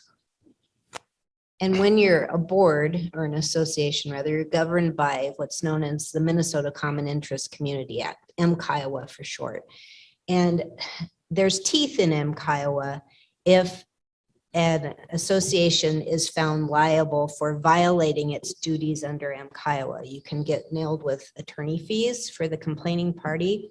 There's also a provision for punitive damages for willful and wanton misconduct. So it imposes some teeth for somebody to come forward and make claims against associations under that MCIOA statute. So let me just talk about some other real life experiences that you guys can respond to. So D&O doesn't cover everything, right? So let's talk about some of the real world things that it doesn't cover that impacts, people who are in our business. So one thing, at least my experience is D&O coverage does not cover discrimination, right? So where does that come into play? It comes into play if you're processing rental applications, comes into play if you're processing ADA applications, whether it's for pets or whatever. So, if you deny a renter and he's African-American and he brings a discrimination claim of some type against the association, that's not covered under a D&O policy. The D&O policy will kick in and cover the defense of the claim, but if the association was found to have been discriminated, it doesn't cover any award that person might have against the association. Do you guys generally agree with that? Discrimination is generally not covered. Am I saying that right, or do you want to say it in a different way? No, I think you're that's accurate, but I have seen policies, D&O policies that do cover discrimination claims, and I've had those companies step in and hire counsel to defend those claims. I've also seen policies that have an exclusion for discrimination and other actions like that. So I think it depends on the policy and the insurer and what they offer in the way of that type of coverage. Sometimes I've also been able to convince the general liability carrier, which is different than D&O, to cover a claim like that.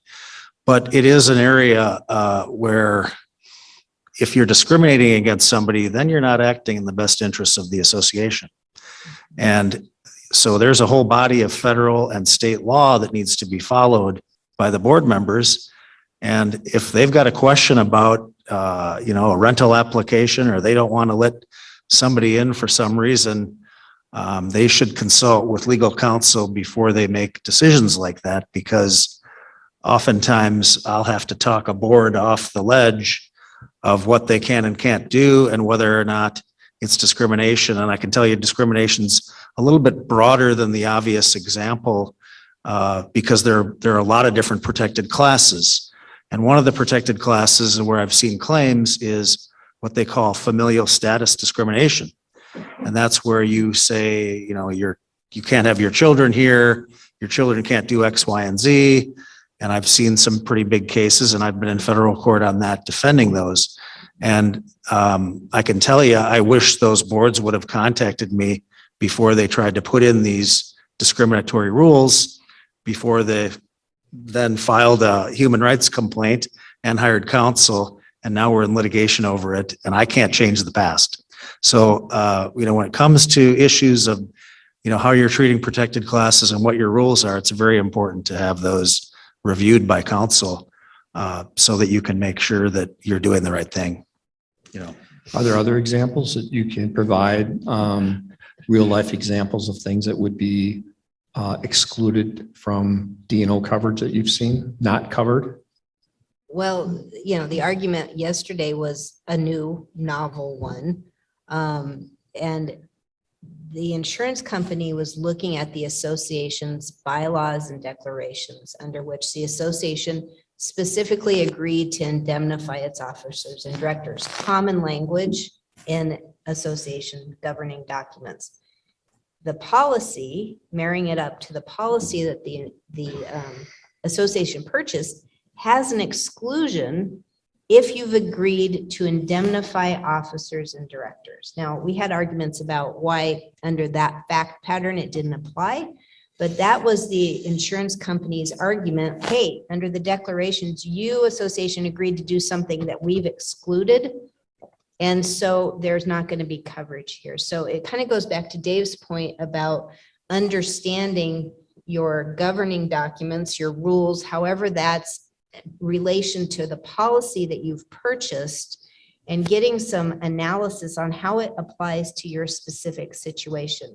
Because there's never a one size fits all answer, unfortunately. Associations are all over the board in terms of size, scope. Are you dealing with single family, multifamily, high rise townhomes? I mean, it's just all very different. So it's really important that you have those communications on the front end to save yourself money and heartache and lawsuits on the back end, because that's when it gets expensive. Right. So I think what I want to do right now is there's some other topics. We're going to change topics here in a minute. But before we do, does anyone have any questions that they want to address the panel about board liability, D&O coverage? Yes. So a quick question on rentals. So if you're an association and individual homeowners, is there any liability to the association or the board based on the practices that they do for their rental applications separate from the board? Can you say that again? So if an individual homeowner is renting and they find their own renters, is there any liability that's extended to the association based on their practice of how they found a renter? So the rental application isn't being processed by the association, it's being processed by an individual unit owner? Correct. Then I would say there's no exposure to the there should not be. association There should not. whatsoever. Yeah, and unless the association had a discriminatory rule or something like that, that tenant could try to rely on to make a claim against the association. But if the association has no involvement in the process of a unit owner finding their own renter and renting their unit, I would say that there wouldn't be any liability to the association. The association would have to do something to cause them to be liable.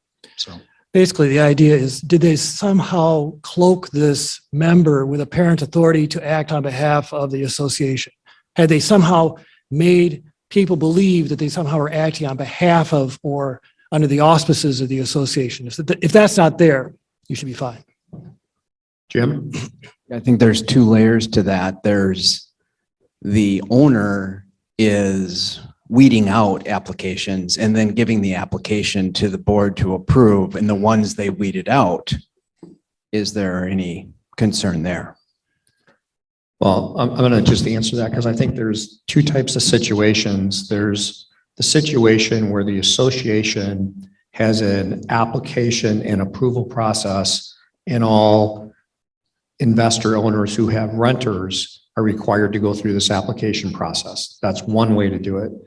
The other way that's being done is there is no application or approval process by the association, and it's done by individual unit owners. The individual unit owner might still have to fill out some paperwork and provide information to the association about who's moving in, but they're not a party to the background check or to the who the person is or anything like that. And that's what Marshall was talking about. There's really, I've never seen anything other than those two examples. In my mind, it also raises an additional insurance question though, too. Does that person moving in have the right renter's insurance? Right, but And that's, how does that yeah. marry with the HO6, but not on a And- discrimination basis? I don't Yeah, think that's you a have an different, that's a different issue. Are there any questions that anyone would like to ask about that topic before we move on? Great. We have about 15 minutes left. And what we'd like to do now is just talk about some problem areas that associations seem to get into. And I want to go out of the order of the agenda a little bit. And I really want to talk about resale disclosure statements. This is a huge topic in our industry right now. There is an increasing amount of litigation over it. And the topic has to do with what is a board, what is an association obligated to disclose and when? And it primarily relates to the resale of units. It primarily relates to new homeowners that are considering buying into a building and they get a resale disclosure statement. What needs to be on it and when? But it also applies, I think, to current homeowners who make financial decisions. And so we want to have a little topic of discussion about it. It's kind of evolved, I think, over the last couple of years. And I know there's been different views and perspectives on it. And I think that even different law firms have issued different opinions about what an association is obligated to do and not do. So the real question is, I don't think there's any question that when a board makes a decision and passes a $2 million special assessment to do a window replacement project, nobody would argue that that once that decision is made, approved, it has to be disclosed. The real question is, if we started talking about that window project 2 years ago, and there's been some general discussion about it, at what point does that need to be disclosed and when to homeowners, to prospective buyers? And that's where I think we'd like to spend the next 10 minutes, because it's a huge liability issue, right? If you're thinking about buying in a unit, you buy a unit, and then 2 months later, there's a $25,000 special assessment that the homeowner didn't know about when they purchased it. So can we just go around the table and share your thoughts? Yeah, I'll start. So there is a statutory form. It's under 4-107. That's actually the actual resale disclosure form is right in the statute. It says exactly what you need to disclose. And it talks about whether the assessment was approved. And so in the case of that, well, your defense would be, well, we talked about it, but we never approved it. And so therefore our disclosure is, there's no claim against us. But there's also a catch-all, and it basically says, is there anything else that, the buyer should know about the property? And I would argue that there's an opportunity there for the board and the management company. If we've been discussing an issue and we're aware of a problem with our common elements, that would be something that you'd have an opportunity there to disclose that in that catch-all provision. And if you do that, then the buyer is on notice. Maybe 2 years later, after they move in, they're going to get hit with a big assessment. But at least you can argue, look, we put it on the resale disclosure form. And so therefore you should have been aware of it. And by the way, that would give that buyer an opportunity to negotiate with the seller and maybe to escrow some money or reduce the price based on the fact that there's knowledge within the community of a issue like that. So those are my thoughts. I'll pass it to Brenda. Yeah, I agree. And I've made those same arguments for buyers who have come in and all of a sudden 2 weeks later get hit with a $75,000 assessment. That doesn't make a buyer happy. That makes a buyer very litigious. And, the best evidence is all of a sudden they get access to all the board meeting minutes and they find out that this has been in the works. There's been engineering reports issued. That's something I always tell associations, you need to put that on there. Even if it hasn't been finally approved, you're going to do something and put yourself in that buyer's position. Is it something a buyer would want to know? Then you put it on there. Because the fallback is the buyer can get out of paying that assessment if they can prove their claim. The buyer can ask for legal fees. The buyer can ask for punitive damages, and courts have been awarding legal fees. I haven't seen a good one on punitive damages yet, but I have seen legal fees in excess of $100,000. So it's always better to over disclose than under disclose, but then the boards get yelled at because now you're blowing up my sale. Well, the buyer needs to know. And if it's gonna come out that it's in all your corporate records that this has been in the works, that's gonna be a problem. And the other thing it kind of brings up is if you are not staying with the same management company and you don't have a good history and you have maybe a new management company in place that's filling out this disclosure form, as a board, you should make sure that they have the knowledge that you do. Right? That they're not just taking the boxes. I actually had a case like this where new management company said, yeah, I got the records, but they're in a storage unit. They never read what had been going on with the association, and it was a board that was elderly. They didn't think that it was their job to educate the new management company. There was a whole disconnect on historical knowledge. So if as a board you can be aware of that, you can help out your association and your new management company get up to speed onto what's going on. And that's a really good point, because the management company will do the best they can, but they also have turnover of employees. They have new people representing an association. Those people need to know what's going on. You have to ask yourself too, as a board, how are we putting procedures in place where we are periodically reviewing what's being sent out on the resale disclosure statement? I bet if I went around the room here and asked how many of you have seen the last 5 resale disclosure statements that went out, if you're professionally managed, there wouldn't be a lot of hands going up. So you have to say to yourself, do we have procedures in place where somebody on the board has some ability to have eyes on this? The other part I'd like to, both for David and Brenda's comments here, is to flip the idea a little bit. Your job is not to have your present member get the best price possible for their unit. That is not your job. Your job is to protect the association. And the way you protect the association is making sure that the new members that will be coming into your fold, the prospective members who are looking at buying those units, have made a decision based upon all the same information your members would have had if they sat at your board meetings to know whether to buy and how much to pay for it. Always remember, you're not protecting your sellers, you're not protecting your unit owners, you're protecting the association by the manner in which you disclose information on that resale disclosure statement. So I want to clarify a couple points. What we're really talking about here are unplanned or unbudgeted items. Because if you have, let's just give an example. If I have an unfunded replacement reserve plan as part of in that unfunded replacement reserve plan, it says in 2030, we're going to have a $2 million assessment to replace windows, and it's not being covered by common assessments. Part of the resale disclosure statement is to provide that replacement reserve plan.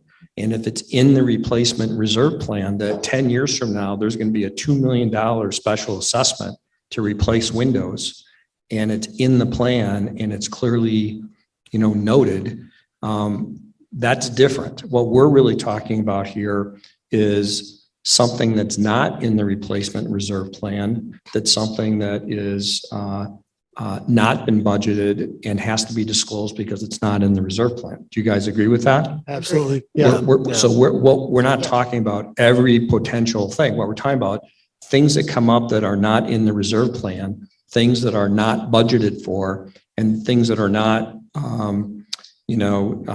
disclosed in some form already in the disclosure statement. Yeah. Do you guys agree with that? Yeah, I agree with that. And I think one thing that's been happening, because there's all these reserve plans now available, management companies have been providing the reserve plan with the disclosure. I don't think the disclosure specifically requires that, but it's a good way to kind of cover that potential claim if a buyer came back and said, well, wait a minute, in 5 years after buying it, now I'm going to get assessed for the windows and it's in the plan, and we can show that we provided that to them, that provides a very good defense against some type of non-disclosure. But I think really what we're talking about, in this topic is really more not that type of situation. So I would agree. It could be, and I'm just talking out loud, so if you guys don't agree with me, tell me, but it could be a fully funded reserve plan where something came up that's not budgeted. Clearly, that requires a unique disclosure. But it could also be a limited common element where somewhere in the reserve plan, it says, we don't fund through the reserve contribution, limited common elements, that when it comes time to replace a limited common element, like a balcony railing, for example, that cost will be levied to the units that have balcony railings. And even though that's in the reserve plan, that we're not funding limited common elements, if you knew that a year from now, we've had discussions, we have engineering reports, we have bids, that next year we're going to replace balcony railings. And when we do that, it's going to be assessed to individual unit owners. That's an example of where it needs to be a special disclosure on the disclosure statement. Do you guys agree with that? I agree. And it can be as simple as just saying, there is an engineering report upon blank. If you want to take a look at it, please contact the property manager. It can be as simple as that, but that would be enough to really give us, as the attorneys for the association, a lot to defend you upon if something came up down the road. Right. Or if, for instance, you're already in some sort of contested proceeding and you've got a big engineering bill that's coming due that's not part of your reserve plan, or you've got a big legal bill coming due and you're going to do a special assessment, but it hasn't kind of come to fruition, that would be another thing that you should put on your resale disclosure certificate. Let's open it up for a few questions on this topic. Yes, sir. Is it the responsibility of the management company to make that disclosure to the buyer, or is it the responsibility of the agent or the seller to let the buyer know that this is something that's being discussed and might come up for an assessment? Whose responsibility is that? Because I had a case, I bought a piece of property, and after I purchased it, the following day, one of the board members came to my house to welcome me and asked me if I was aware of the assessments that are coming up. And I said, not that I know of. I went back to look into my agent's documents on disclosure, and nothing was mentioned from the seller. So I asked the president of the board, I said, why wasn't this discussed? And he said, the agent should have told you that, or the seller should have informed you in your disclosure. So what ended up happening is that the agency, the real estate agent, then came back, the seller's agent came back and said, actually, they did tell me about it, and because it was not assessed, I didn't think it was necessary to inform you. So he ended up paying me. He wrote a check to me for the $10,000 that came up, and it was within 5 weeks of my buying the property. So that's what I'm asking. Is it the responsibility of the management company to let the buyer know, or is it the agency or the seller to tell you that? Yeah. So I think you raised a good issue. There's two different types of disclosures, right? There's the disclosure that the association by statute has to make, and they can either make it directly or through their management company, right? But there's also legal obligations on what the seller has to disclose to a buyer. And so if there was a special assessment that the association knew about, that's exactly what we're talking about, right? Even if it wasn't levied, if it was talked about and if it was known, it should have been disclosed. And I think if the seller knew about it, I think there's an obligation on both the association and the seller's part to disclose that to a buyer. Anybody disagree with that? No, that's exactly correct. And just to answer your question about the scheme of how that works, as Andy said, the association, whether it's, a self-managed or whether it's through management, they have an obligation to create the resale disclosure certificate, which is that form that I talked about. That is then provided to the seller. Okay. And the seller is required to provide that to the buyer. And the seller also has a seller's property disclosure statement that they also provide, which is more individualized. But that's kind of the scheme of how it should have worked in your case. But you're talking about exactly our example is a, Two different disclosures, one from Yeah. the agency, from the management company, Yep. one from the seller. Yes. Yes. Because it's not assessed. They didn't- the But, agent didn't- right, but that's some of the misconception, and that's why it's even on the agenda tonight. There's a misconception that an assessment has to be levied in order to be disclosed. And what we're telling you is that's not true.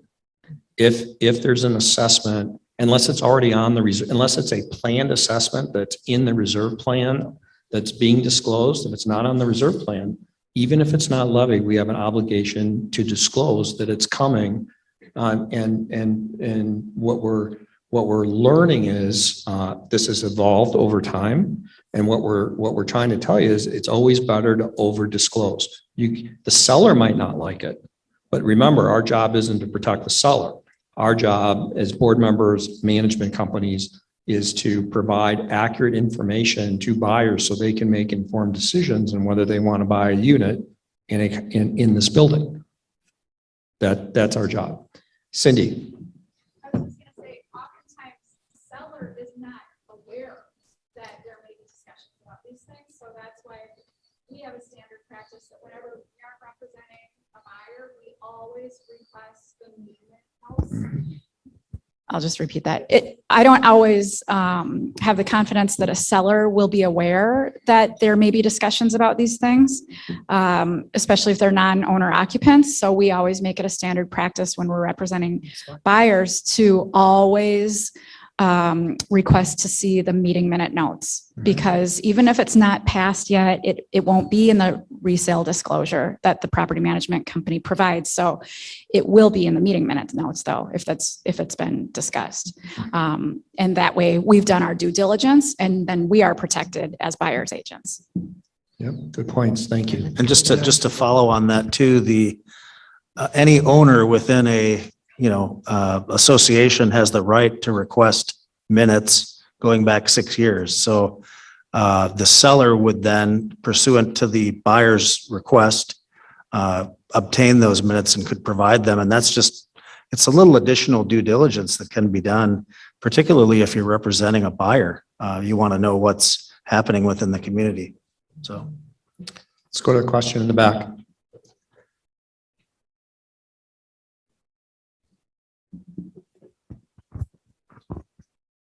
I guess my question is, in our association, historically, whatever project that we're doing, be it, replacing road services or whatever, historically, we've handled that through reserves. We haven't had to do assessments. So I'm just kind of wondering when it comes to resale disclosures, whether, if we're planning, a major, $50,000 to $100,000 deal next year or in the year, 2 years from now, whether that would actually have to be disclosed if we normally plan on, paying it out of reserves in any case. I can't think of, at least in our case, only one thing, and it usually would have something to do with a legal issue that where we would add to actually assess anything. yeah, so I can address that. That would not be something that you necessarily need to disclose if it's fully covered by your reserve. And I'll tell you why. There's really no impact on the buyer of a unit in that particular case. And the buyer does receive, as part of the resale disclosure documents, they get a copy of the balance sheet and the budget and the reserve balance. And so that's part of the required disclosure. So what I tell buyers occasionally, if they ask me, hey, I want to buy a unit in XYZ condominium, and they're wondering, can you review this stuff for me? Well, the first thing I do is say, how many units are there and what's the reserve balance? And then I can divide by the number of units if they're all the same size and say, well, for your particular unit, you've got about this amount of reserve dollars in there. So, but in the case like that, if there's not going to be a special assessment, then I just feel that the buyer doesn't really have anything to complain about. You know, Yeah. they Well, bought in and you have a I'm gonna- reserve there. I'm going to in place. disagree. I so disagree with respectfully. what Dave just said. I do too. So, I'm not a lawyer, but I'm I'm going to sorry. disagree with you anyway. Yeah. I think there is if you're making large capital projects and presumably you're putting more money into the reserve plan every year to fund these projects. And as a result of that, association dues, I'm making this up, go up 10% a year, right? In order to fund these projects.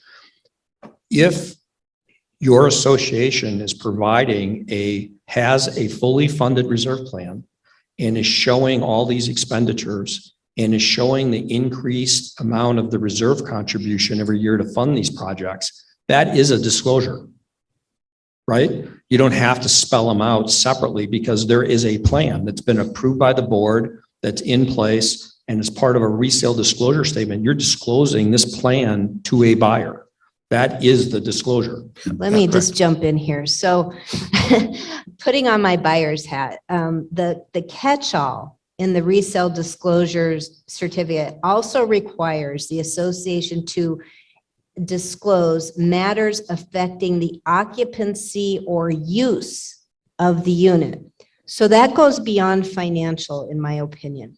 For instance, if you have a planned project where all the sidewalks are going to be ripped out and you've got somebody who's going to buy that needs that sidewalk to get into their unit, maybe they're in a wheelchair, whatever, that's a use impact. And I think you have to look at that catch-all and apply it to your situation a little bit beyond just the financial impact, because use is different than money.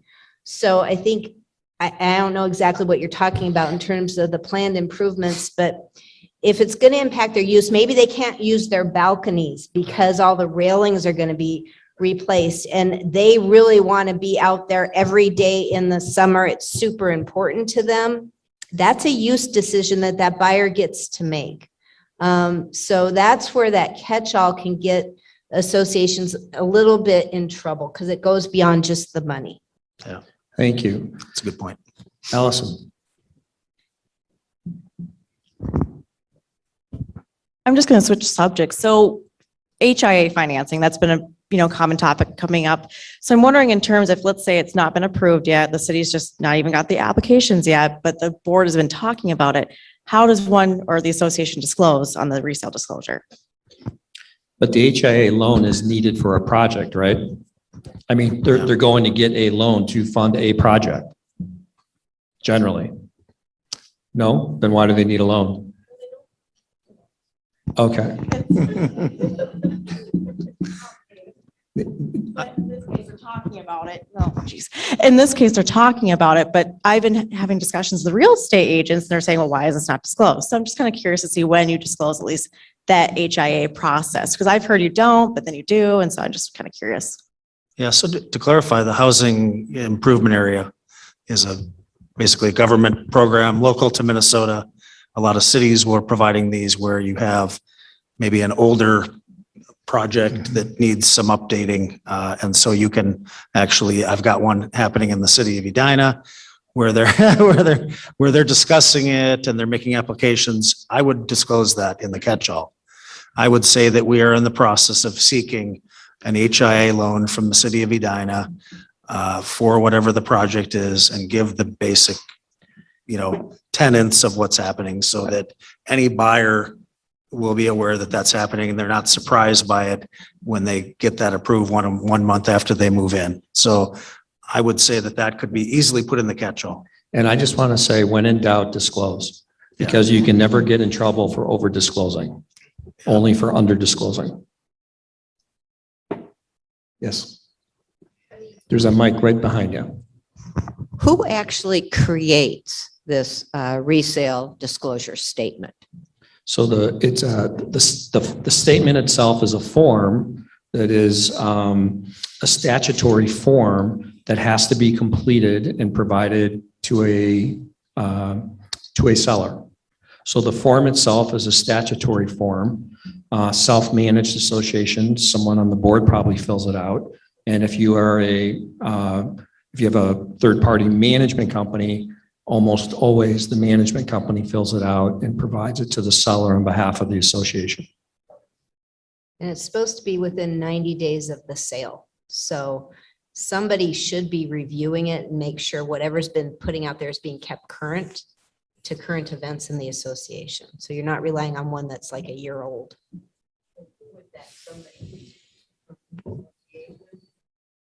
I think that's So- what Einer's point was. Yeah. You have to have that dialogue with your management company. So here's kind of if the manager, property manager, if you're not self-managed, is responsible for keeping it updated.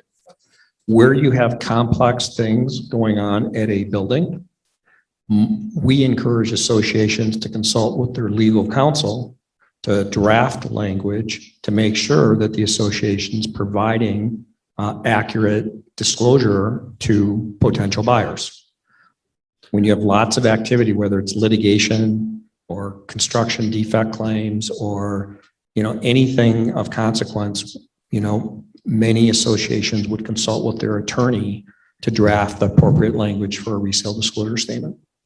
But technically speaking, just to follow up on what Brenda was talking about, the timing part of it is that the seller is obligated under the statute to provide a resale disclosure statement that's dated no more than 90 days prior to the purchase agreement. So it's a seller obligation. I mean, the association is not obligated to be going chasing around and making sure that we're supplementing the resale disclosure statement that was requested of us. Now, you may choose to do that because sometime before that purchase agreement is closed, you find out that your roof is falling in. And then you have this decision to make, okay, do we have pending sales that we need to supplement information to protect the association to make sure we don't have a highly dissatisfied buyer who closes after you knew some really important information. And why are you doing that? Is it because the statute requires you to? Maybe it is, maybe it isn't. But what you are doing is you're making sure you're keeping your association out of trouble, and that's your job.